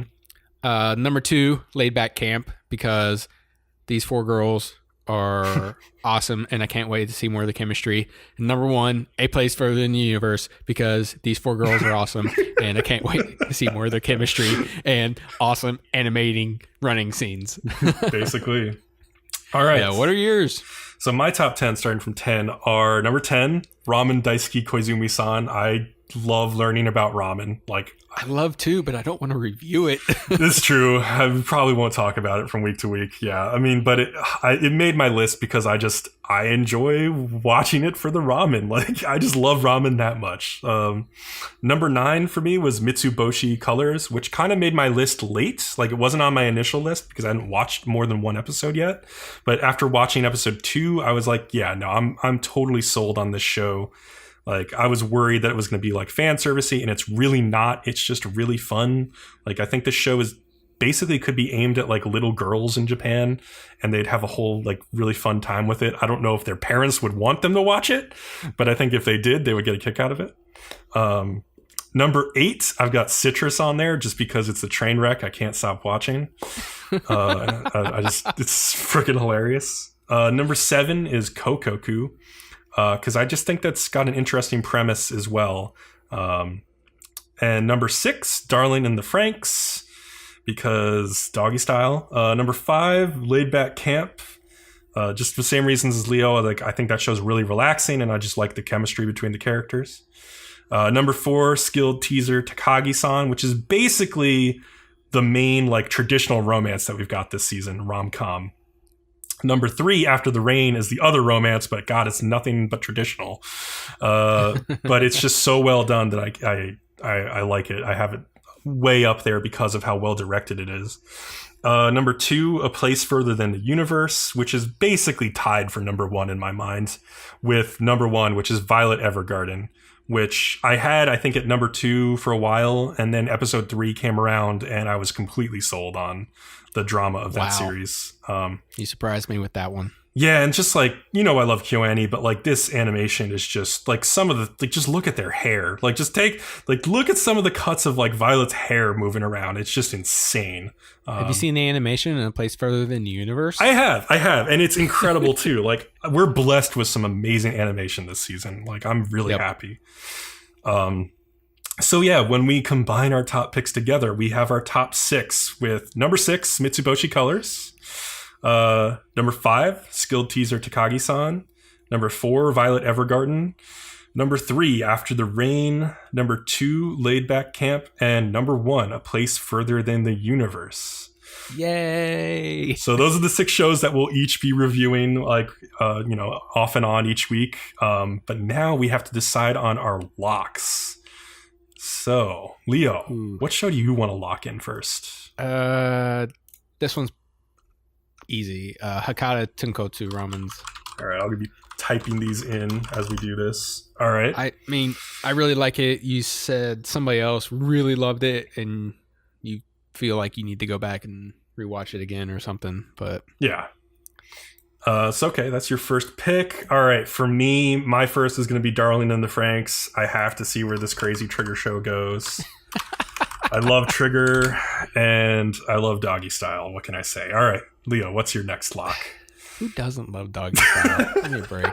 All right, so this is the one where cat's laying on the mouse. Is the cat making a decision? What does the cat say? What does the cat want? Oh shit! Is the cat biting you, Leo? Is it it making a killing bite? Deleting everything in this.